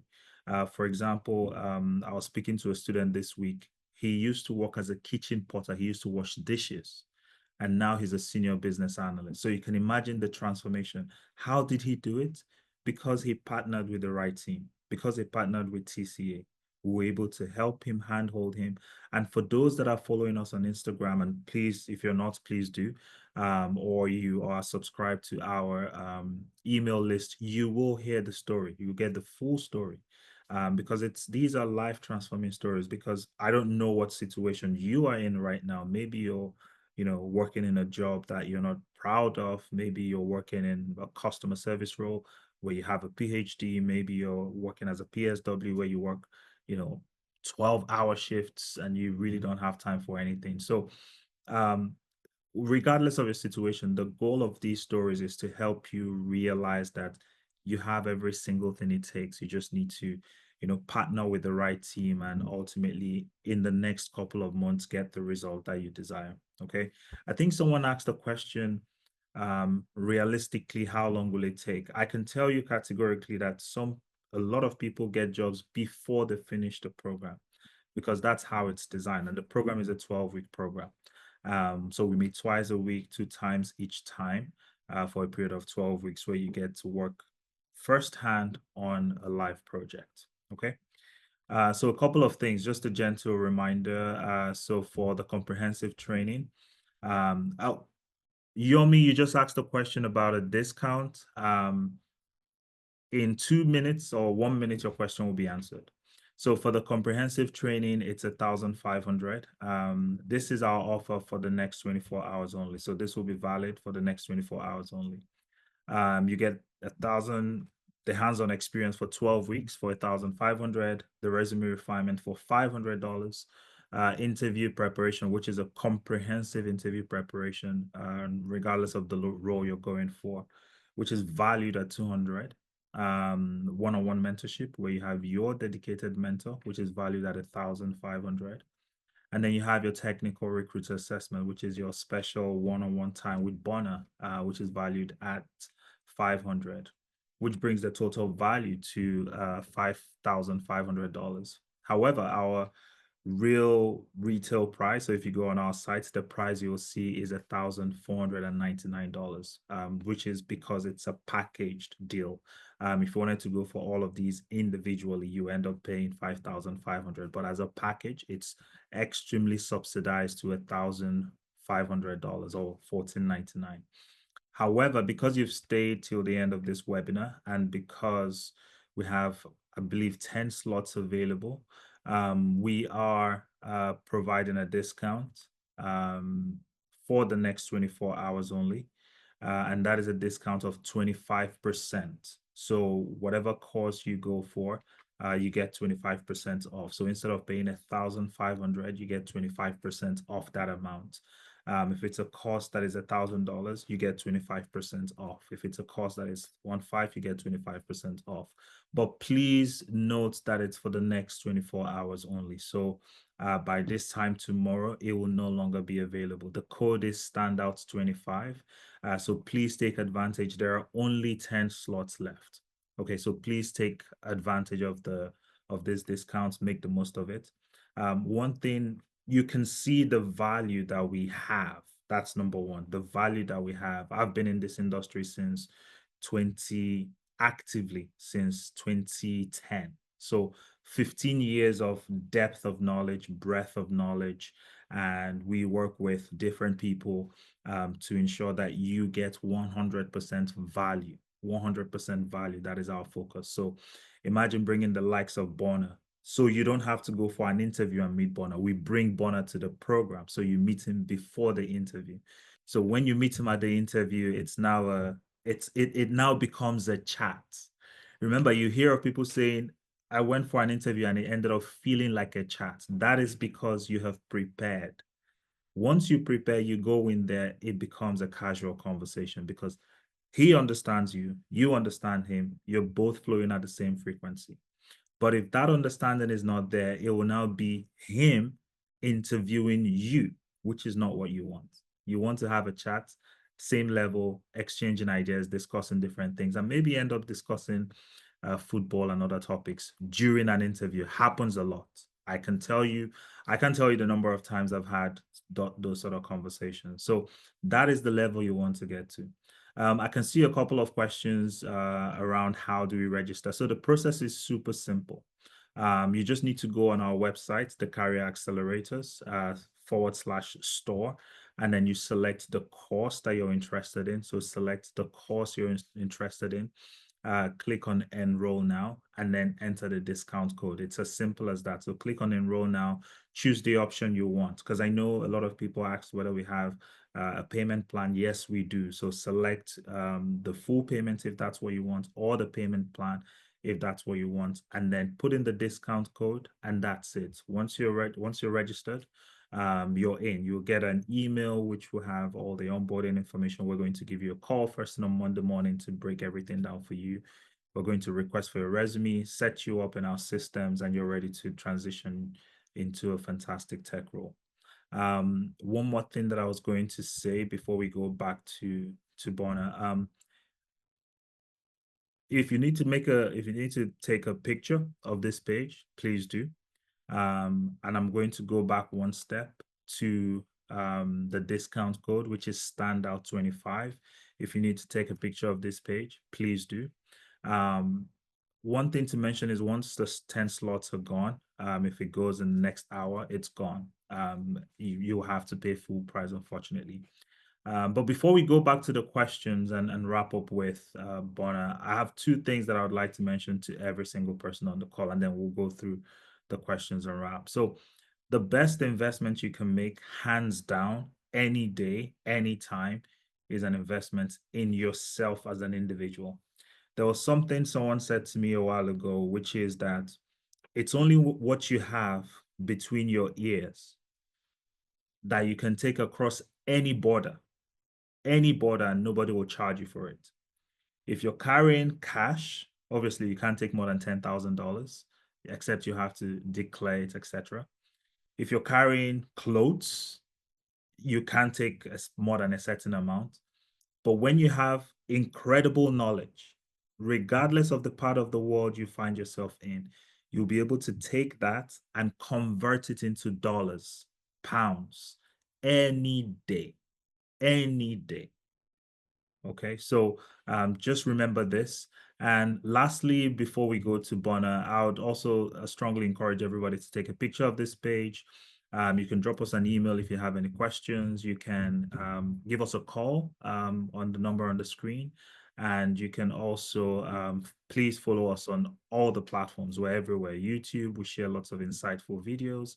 LinkedIn, Facebook, Instagram, TikTok, everywhere, any platform you can think of, we are there. Someone said they can't see anything. Am I not sharing my screen? Can someone please confirm if they can see my screen? Okay, so a bunch of people can see my screen. So it's probably from your side, Amarachi. Apologies. You might need to check. It's probably from your side. Okay, so with that out of the way, I just wanted to make sure that we had that sorted. We are going to go back as promised, because at TCA, we keep all of our promises.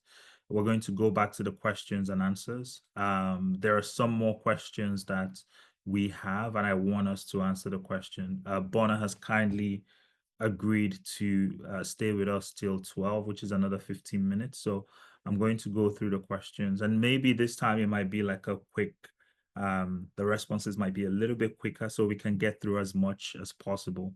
As long as we have Bona here, he will answer any question. So let's go back to oh, wow, there are lots of questions. So what we can commit to is, for those that have asked questions and we haven't, and we may not be able to get to those questions, we might include that in an email and send it out. So we might provide a written response instead, and I kind of, include that in the email and send it out to everybody. So that's what we can commit. That's what we may be able to do. I'm not going to put Bona on the spot, but we can have a chat about that afterwards. Okay, so how do I stand out if I have less experience or no experience, Bona? Well, I think you already answered that question earlier on when we're talking about somebody moving from CSR to GRC. It's almost same. It's same. You only stand out where you know your stuff, and where you at least you have something to present. Like I said earlier on, you only want to apply to roles where you know something's related to what you've done or what you're doing right now. So if you fall back to what you said earlier on, the right training, the right mentorship, the right resume, and then the right application, that's the only way you're going to stand out. It's not, I said this earlier when I was saying it. I might be the most handsome man on earth, or you might be the most beautiful girl on earth. If you sit in your sitting room and don't go out, nobody's going to see you. It's just as good as that. You have the best talent, you have the best attitude, you have the best soft skills. Let's say you don't have the skills, the hard skills, but you have the soft skills. If you don't go out there to have the right training, then there's no way anybody's gonna see you. So go for training, get the good mentorship, get the right resume, apply properly using what we talked about today, and you'll be right there in front of the public, in front of people who are quote unquote, or companies who are cutting your skills. Okay. No, excellent. Thanks, Bona. What answer do you not like to hear during an interview? I think I answered that question earlier on. Okay. The question that what I mean, I spoke about it. I didn't. It wasn't a question. I spoke about it. Yeah. When you are asked, what do you know about this company that you've applied to?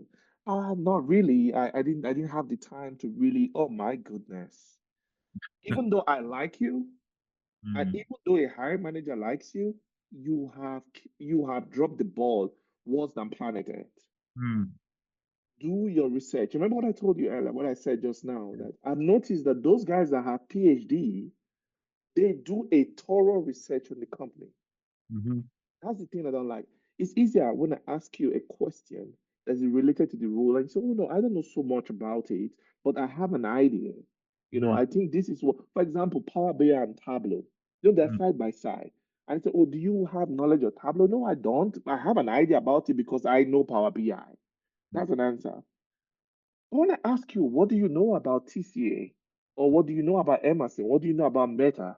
And then you say, no, I couldn't have the time. I didn't have the time to research the company. I don't know too much about it. Maybe I'm waiting for you to tell me. Okay, well, if I was looking at giving you 10 points there, you basically either have 0 or 1. That's my worst question. And it works for every recruiter in the corporate sector. mm, Agency, it doesn't matter. If it's an agency recruiter from Procom, from Randstad, from SI System, from Alchemy, those kind of companies, they don't mind because all they're concerned about is once they get the resume in front of the hiring manager, the hiring manager is interested. They say, oh, we want to interview this person. Then we come back to you and tell you that we are moving to the next level. Now, when mm, you get there, you give them this response I just said, you're not going to make it. mm.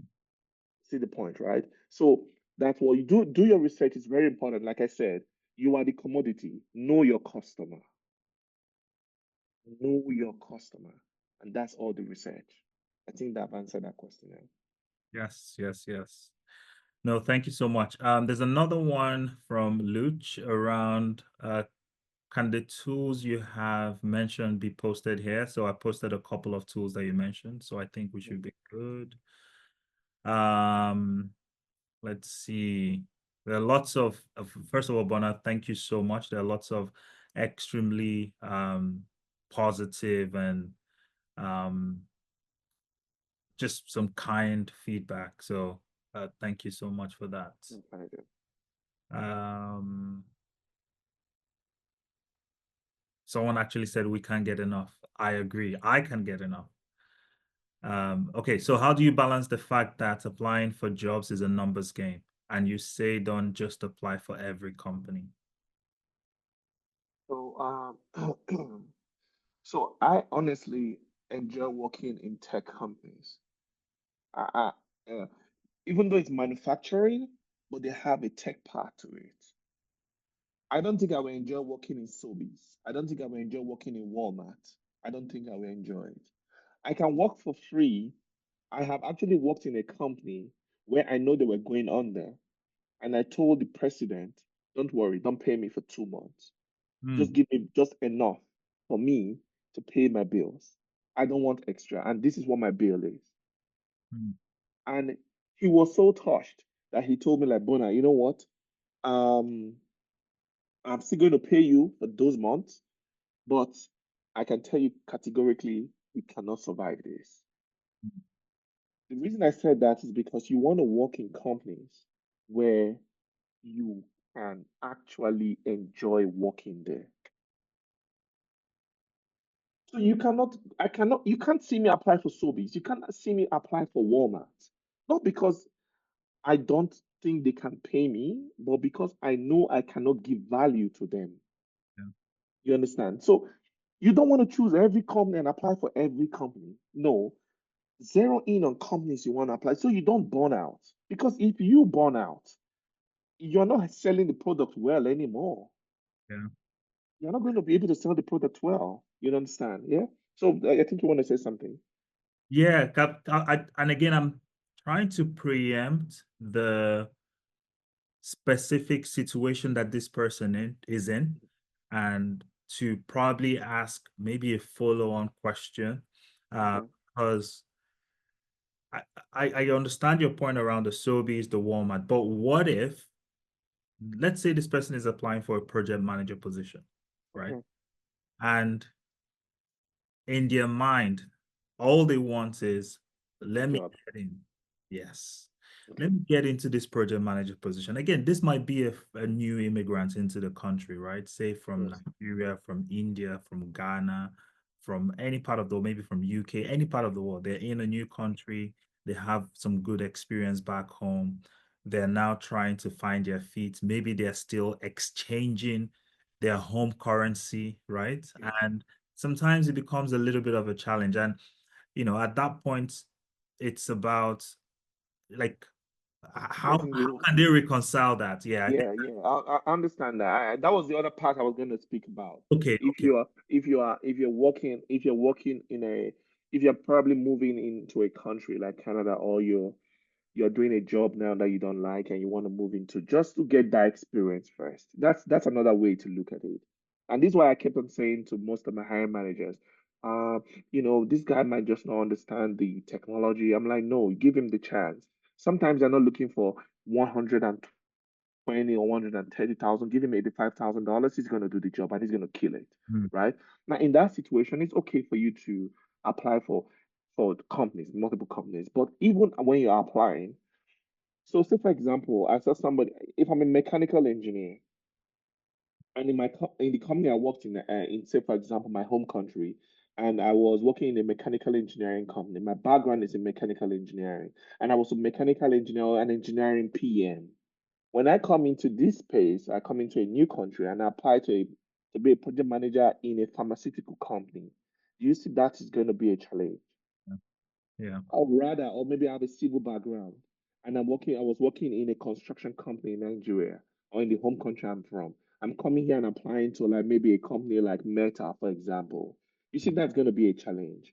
Now, I would rather spend my time applying to a company that's in civil engineering or a company that is in mechanical engineering. I will spend that, you see, that four resumes I talked about.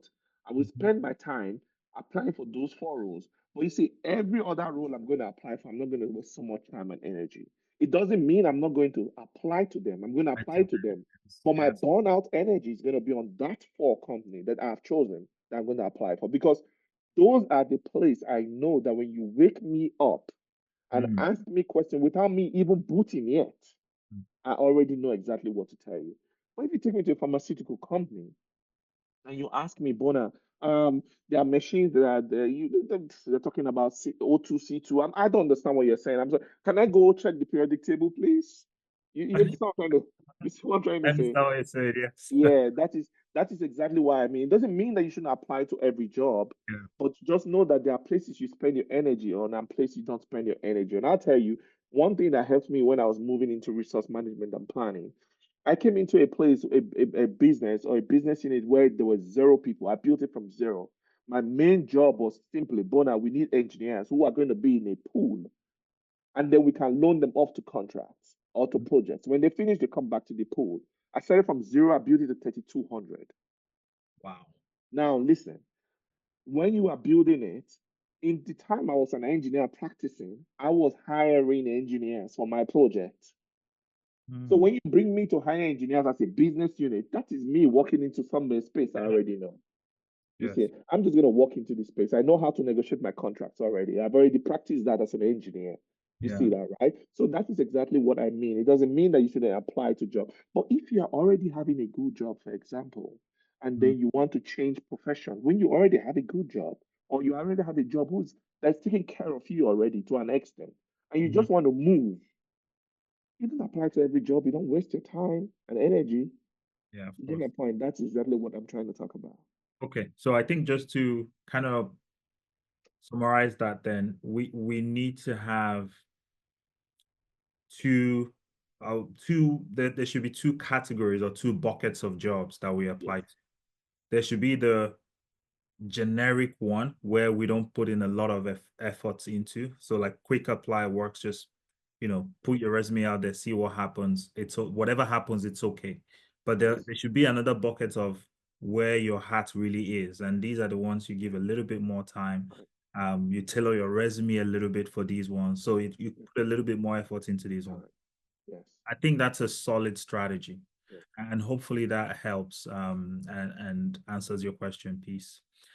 There's another question. I think we have time for maybe 2 or 3 questions. There's another question from Benedicta and also from Patricia. I think they're kind of related. But it's how do I stand out when I'm transitioning into a new role with little or no experience? And this is exactly what I just spoke about, because we have, this is what we do, right? So yes, you may have little or no experience in that field, but you may also have other things that we can leverage and build upon. But also beyond all of these things, there's one major skill that we all have that we don't recognize, and that is the ability to learn, right? The ability to learn. And when you're learning from a coach that knows what they're doing, that has a lot of experience, that knows how to teach, it becomes an easy process. So what I would like to suggest is, this is what we do. So this is what we do as an organization. So if you would like, depending on the area you want to go into, I would suggest to solve and answer this question, you register and get all the help that I mentioned earlier. But also, I just want to quickly gauge something. And I know we all answered the questions, to the poll, but will it be helpful for those on the call? Do you think it will be helpful to have another webinar like this where you get to hear from some of our previous students who have successfully navigated exactly these challenges that you kind of highlighted? So for example, we've had people that have gone, fresh from uni into becoming business analysts. We've had people that moved into the country and straight away secured fantastic jobs. We had someone that moved into the country, did not work one day in any role, just focused on the training, got all the knowledge, became a project manager. We had somebody that did 2 years of project management training, not training, college, paid tens of thousands of dollars, still didn't get a job after the college.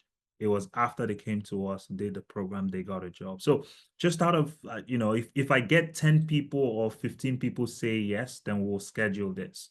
Right now I have only 1, 2, 3, 4, 5, 6. So it's not up to 10. So not going to happen.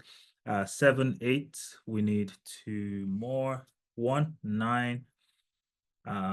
Okay, so yeah, we didn't meet the minimum standard. Okay, Taiwo, you've saved the day. Okay, so what we're going to do, we have more coming through. So what we're going to do is we're going to schedule something. It will be more closed, I would say. It will be more closed. It won't be for everybody. So if you're interested in attending that session, it's going to be a panel session where we'll have 4 of our previous students, and it will be a pure Q&A, right? It will be a pure Q&A. So we'll probably just give them some time to say a thing or two, and then it will just be questions. So you can just ask them questions. They can share their strategies. So for anybody that has said something like, oh, like, I don't have a lot of experience, I'm transitioning from customer service, there will be someone there from customer service. For people that would say, I just finished uni, I'm wondering if it's possible, there will be someone that just finished uni, because we've had all sorts, every single, permutation you can think of, we've experienced. And if Bona is okay to come back again, I don't know if we did a good job in terms of exciting Bona. We can also have Bona there as well. And that way we just, again, it's all about making sure everybody succeeds. Even if it's one person that we're able to change their mindset around application, change their strategy, help them stand out, that's enough for us, right? So we'll keep giving the best that we can give. We'll keep supporting individuals. We'll keep pushing you to become better versions of yourself. And with that, Bona, should we take one last question and then we wrap? Oh, okay. Okay, so I have, there's a question from Ejiro. Have you seen people go from Bootcamp to senior BA roles? I'm asking because I've seen Bootcamps advertise this. Our experience, yes, 100%. And the person that, and again, we're going to have this conversation. So please, what I would suggest you do, and I'm going to flash this up in a second, just send us an email to let us know that you're interested in that closed session with which is exclusive to our alumni. So we can send you the invite and send you the details, because some of these people may not want to be put out there. So it will be more of a closed session. So if you send us an email to say you're interested in this session, we will send you the invite once it's ready. It's going to be a closed session, and I'm going to put up our what's it called, our contact information on the screen, and then Bona will answer one last question, and then we would wrap up. This has been an incredible session for me as well. So thank you so much, Bona, for making it happen. And also thank you to everybody. The chat section has been super active. It feels like there's a party going on in the chat section, which is what we love. So thank you so much to everybody that attended, everybody that has asked a question. We may not be able to get to all the questions, but I promise we will send out something where we respond to questions individually, okay? I want to transition into cybersecurity, and my foundation is in mechanical engineering. Do you offer training to help me transition and become an expert? Yes, we do.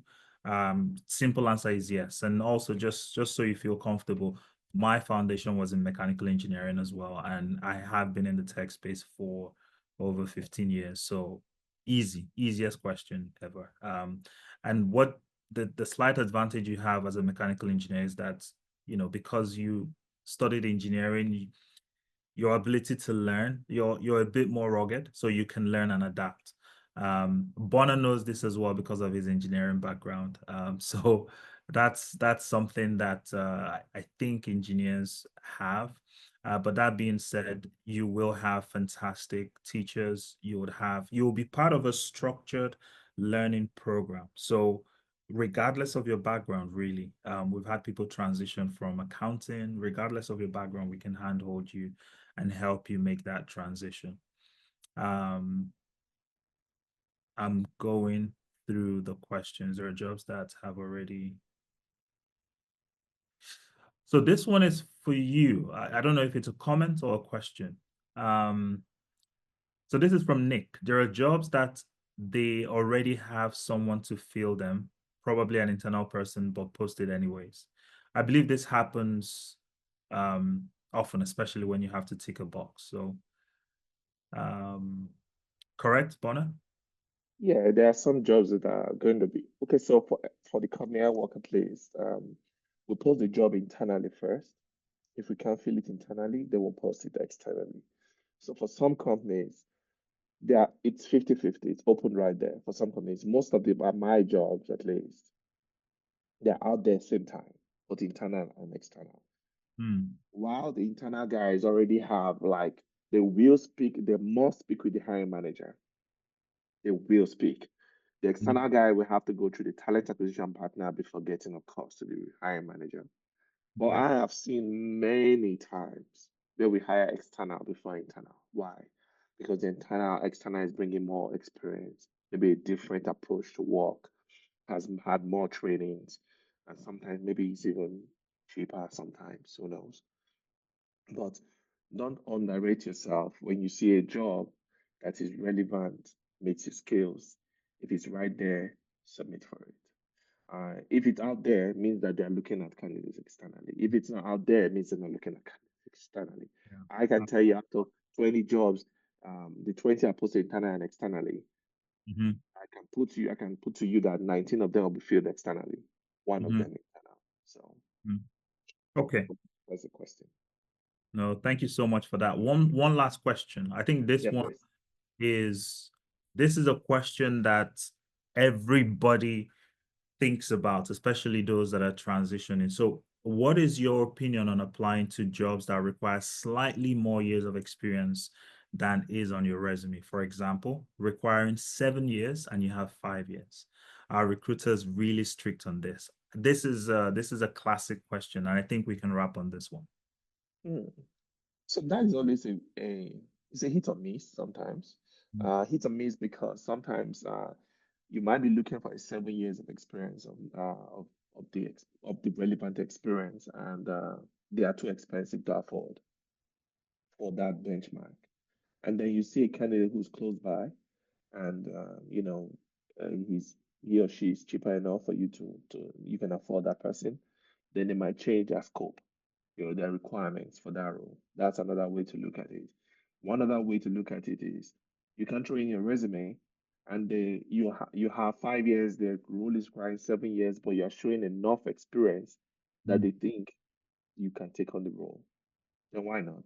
So the thing is this, like I will always say, okay, well, another thing I'll go. If it's a government role, don't Mhm. bother. If it's a government role, if they say 7 years, it has to be 7 years. If they Yes. say with PM, it has to be with PM. It's government role. It's what it is. Yes. Yeah. So that one don't just bother. If it's a private, if it's in the private sector, yeah, there are wiggle rooms there. They can play around with it. It's okay if it's something that if everything matches apart from that years of experience, give some time to it, apply to it. Mm. That's my advice to you. I have made that decision many times for directors, my hiring managers. I think this person is good. When we're debriefing with the whole team, I Mhm. come in and say, well, this guy has 5 years of experience. He has shown you that he can do the job, or she can do the job. Mhm. He or she is a little bit cheaper, or maybe even at same price. But Mhm. there's room for growth. There's room for growth for this person. So why Mm. don't we go with this person than this other person who quote and unquote has 7 years and might just not feel the stay with us for a longer time. So don't be afraid to submit for the role. If that number anyway, don't quote me wrong. If we say 7 years and you're coming with 3 years of experience, don't bother applying. Mm. But it is 5 to 7, 6 to 7, 6.5. Yeah, those are roles. A 2 years gap, that's okay. You can play around that. That's my only advice I can give right now. But again, government, forget about them. No, that makes perfect sense, and it aligns with what I've seen firsthand. When I've hired people in the past, where you're absolutely right. Like you get all sorts of resumes. Like to be honest, sometimes I even get resumes where they have zero experience, right? And this is where I also try to help, you know, whoever I'm speaking with, the people I'm coaching. I like to help them understand that look, the fact that you see, for example, the fact that you had 500 applications for that role doesn't mean you have 500 eligible candidates. Out of that 500, you may have maybe half of them are eligible, and then out of the half, maybe even half of them have the right work permit, for example, right? Exactly. So by the time you kind of shortlist and shortlist and shortlist, you realize that the actual people that can do the work, that have the right to do the work, that are in the country, maybe within the same city where the work is Yeah, located, you realize that it's maybe like 10% of that number, right? exactly. Even And less. and then that person that is qualified, that got discouraged when they saw 500 plus applications, they miss out on the opportunity to be part of that 10%. This is Exactly. something that happens a lot. Exactly. Um, I feel like carrying on because there are lots of great questions. Can you do one more, Bona? Yeah, no problem. I'm still here. Okay, so let's do the last one, and this is 100% the last one. But one thing I did as Bona was speaking is I put in the email, I put in the chat our email. So if you're interested in that session to hear our previous students share their firsthand experience, what they're doing now, where they're working, how they got the job, what helped them. So we'll have a panel of at least 4 people that would share different strategies, and we'll mix it up so you can get the full breadth of experience, of transition experience. So we'll have all of them on the platform. So if you're interested, just drop us an email, let us know you're interested in the session. Yeah, it should be exciting, and we'll organize that in the next couple of weeks. So Mark had a question, and he has just drawn the question to my attention, which I think is a pretty valid question, especially for new migrants into the country, or international students, or people that have just finished. So is Canadian experience a real thing for recruiting? Okay, so I don't think there's any university course or college course or diploma or something called the Canadian experience. In fact, it's banned in Canada now for any employer to ask for Canadian experience. It's a total ban. right now. Nobody's gonna ever tell you, oh, you don't have Canadian experience, but that's why you're not being hired. No, it's against the law now in the land of Canada. Can I Nevertheless, can go, I add something to it, go which ahead, please. so I know formally it may be against the law, but is there like an unspoken Yeah. law? So On that's what I'm going to. okay, That's cool. why I said, nevertheless, it's Yes. there. It's there. Okay. It's there because there are a lot of traditions, a lot of culture in Yes. that Canadian experience. Yes. Most of us coming from other countries, like maybe India, maybe Canada, maybe Nigeria, Ghana, maybe even some part of Eastern Europe and stuff like that. There's some things that we really don't relate with. For example, maybe someone calls you and tell you my dog is sick. I can make office today. Honestly, it's still difficult for me to relate to that. Mm, But that is big deal. That's mm, why companies will give you pet insurance. mm, That's why they will give you pet insurance. mhm, So the question is not about Canadian experience. The question is about how relatable are you? mm. How flexible are you? How is it possible that you can understand what we are saying right now and you be able to implement it? That's Yes. what, and all that will come from the interview. It's not coming from your resume. Because trust me, every recruiter wants to hire you. Every hiring manager wants to close that gap. Mm-hmm. Everybody does not want to lose a dollar. So Mm. they want to make sure they hire the right person. The recruiter is looking for money, looking for right talent. The hiring manager is looking for money, is looking for right talent. Because if you bring a bad person into your team, it's going to affect the whole output of the whole team. Put garlic for those that eat garlic. I don't eat garlic. I really don't like it. But if you put garlic in food, that is it. I'm done. Thank you very much. My day is done. The food it might be good, but I'm just not interested. You know. Mm. So that's how they are afraid. So there is nothing like Canadian experience, but you need to present yourself in a way that you are flexible, you are relatable. They can communicate with you. Your communication skills matter because even though you are the best talent, you can't communicate your skills. Before now, they say, oh no, he doesn't. The accent is there. We all have accents. You know, all of us, everybody, even Americans, everybody have accents.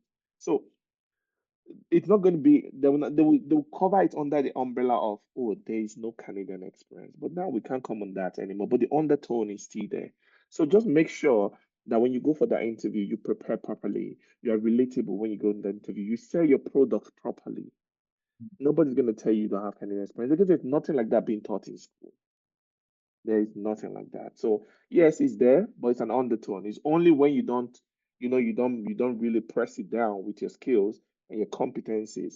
That's when it comes to the fore. But No, thank you so much for this.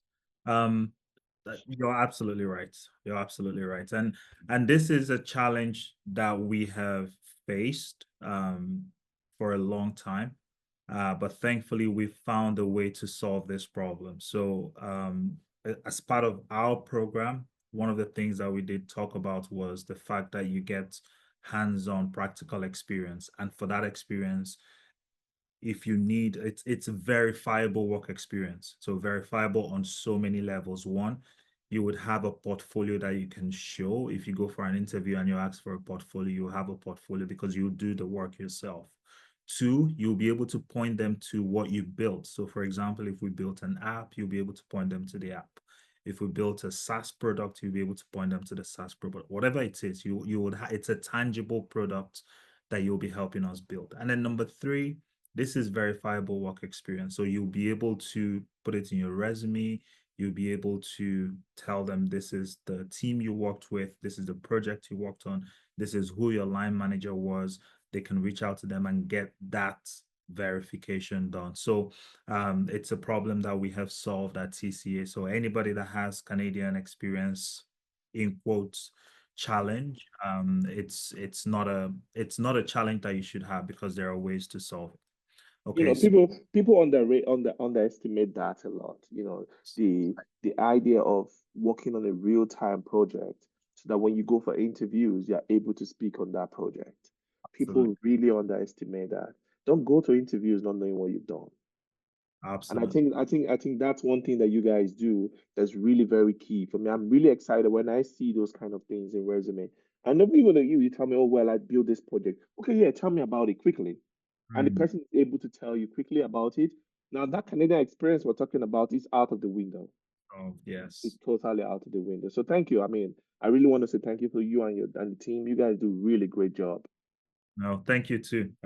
You're most welcome and thank you. It's again, it's when you go through a challenge yourself, you find a solution to it, and that is what we've done. So we found a solution, and it's been incredible because what we say to people is you're going to come in as version 1.0, and then you're going to leave as version 2.0 because you would have experience 100%. You have an optimized resume. You have a new profile. And the way you think about yourself will be different. The way you think about recruiters and hiring managers will be different. So right now, a lot of people still fear recruiters, but you forget that these people, they want, like you said, Bona, they want to hire you. You just need to give them a good reason to do that. That's all. Just prove to me that you're the man for the job. Prove to me that you're the woman for the job. Okay. We can keep going. This is what we do. This is something that we're deeply passionate about. I know Bona, we've had an all day session before, so we can literally keep talking like this for the rest of the day. So, but we need to wrap. But we're going to schedule another session over the next couple of weeks. For Kamal, you asked a question around the session with the previous students. You can just put I don't know, session with alumni. We'll find a more suitable name for that, but you can just put something along the lines of the meeting planned with TCA alumni, and you'll definitely receive the invite. Okay. But thank you so much, Bona, for making out the time. Thank you so much to everybody that has stayed till the end. We really, really appreciate it. This is our contact, so you can take a picture of this. And also for those, because someone sent me a personal message asking for the discount code. This is the discount code, so you get a huge 25% off all our products. All you need to do is to use Standout 25. I'm sure a couple have gone already. And this is valid for the next 24 hours. So we look forward to helping you make the transition. And again, once you join the family, the TCA family, you have access to more sessions like this because our goal is value. It's all about giving our students the most value. And thank you so much. Do have a wonderful Saturday and a great weekend. Thank you so much, Bona. Have a good weekend as well. Cheers, everybody. Have a good one.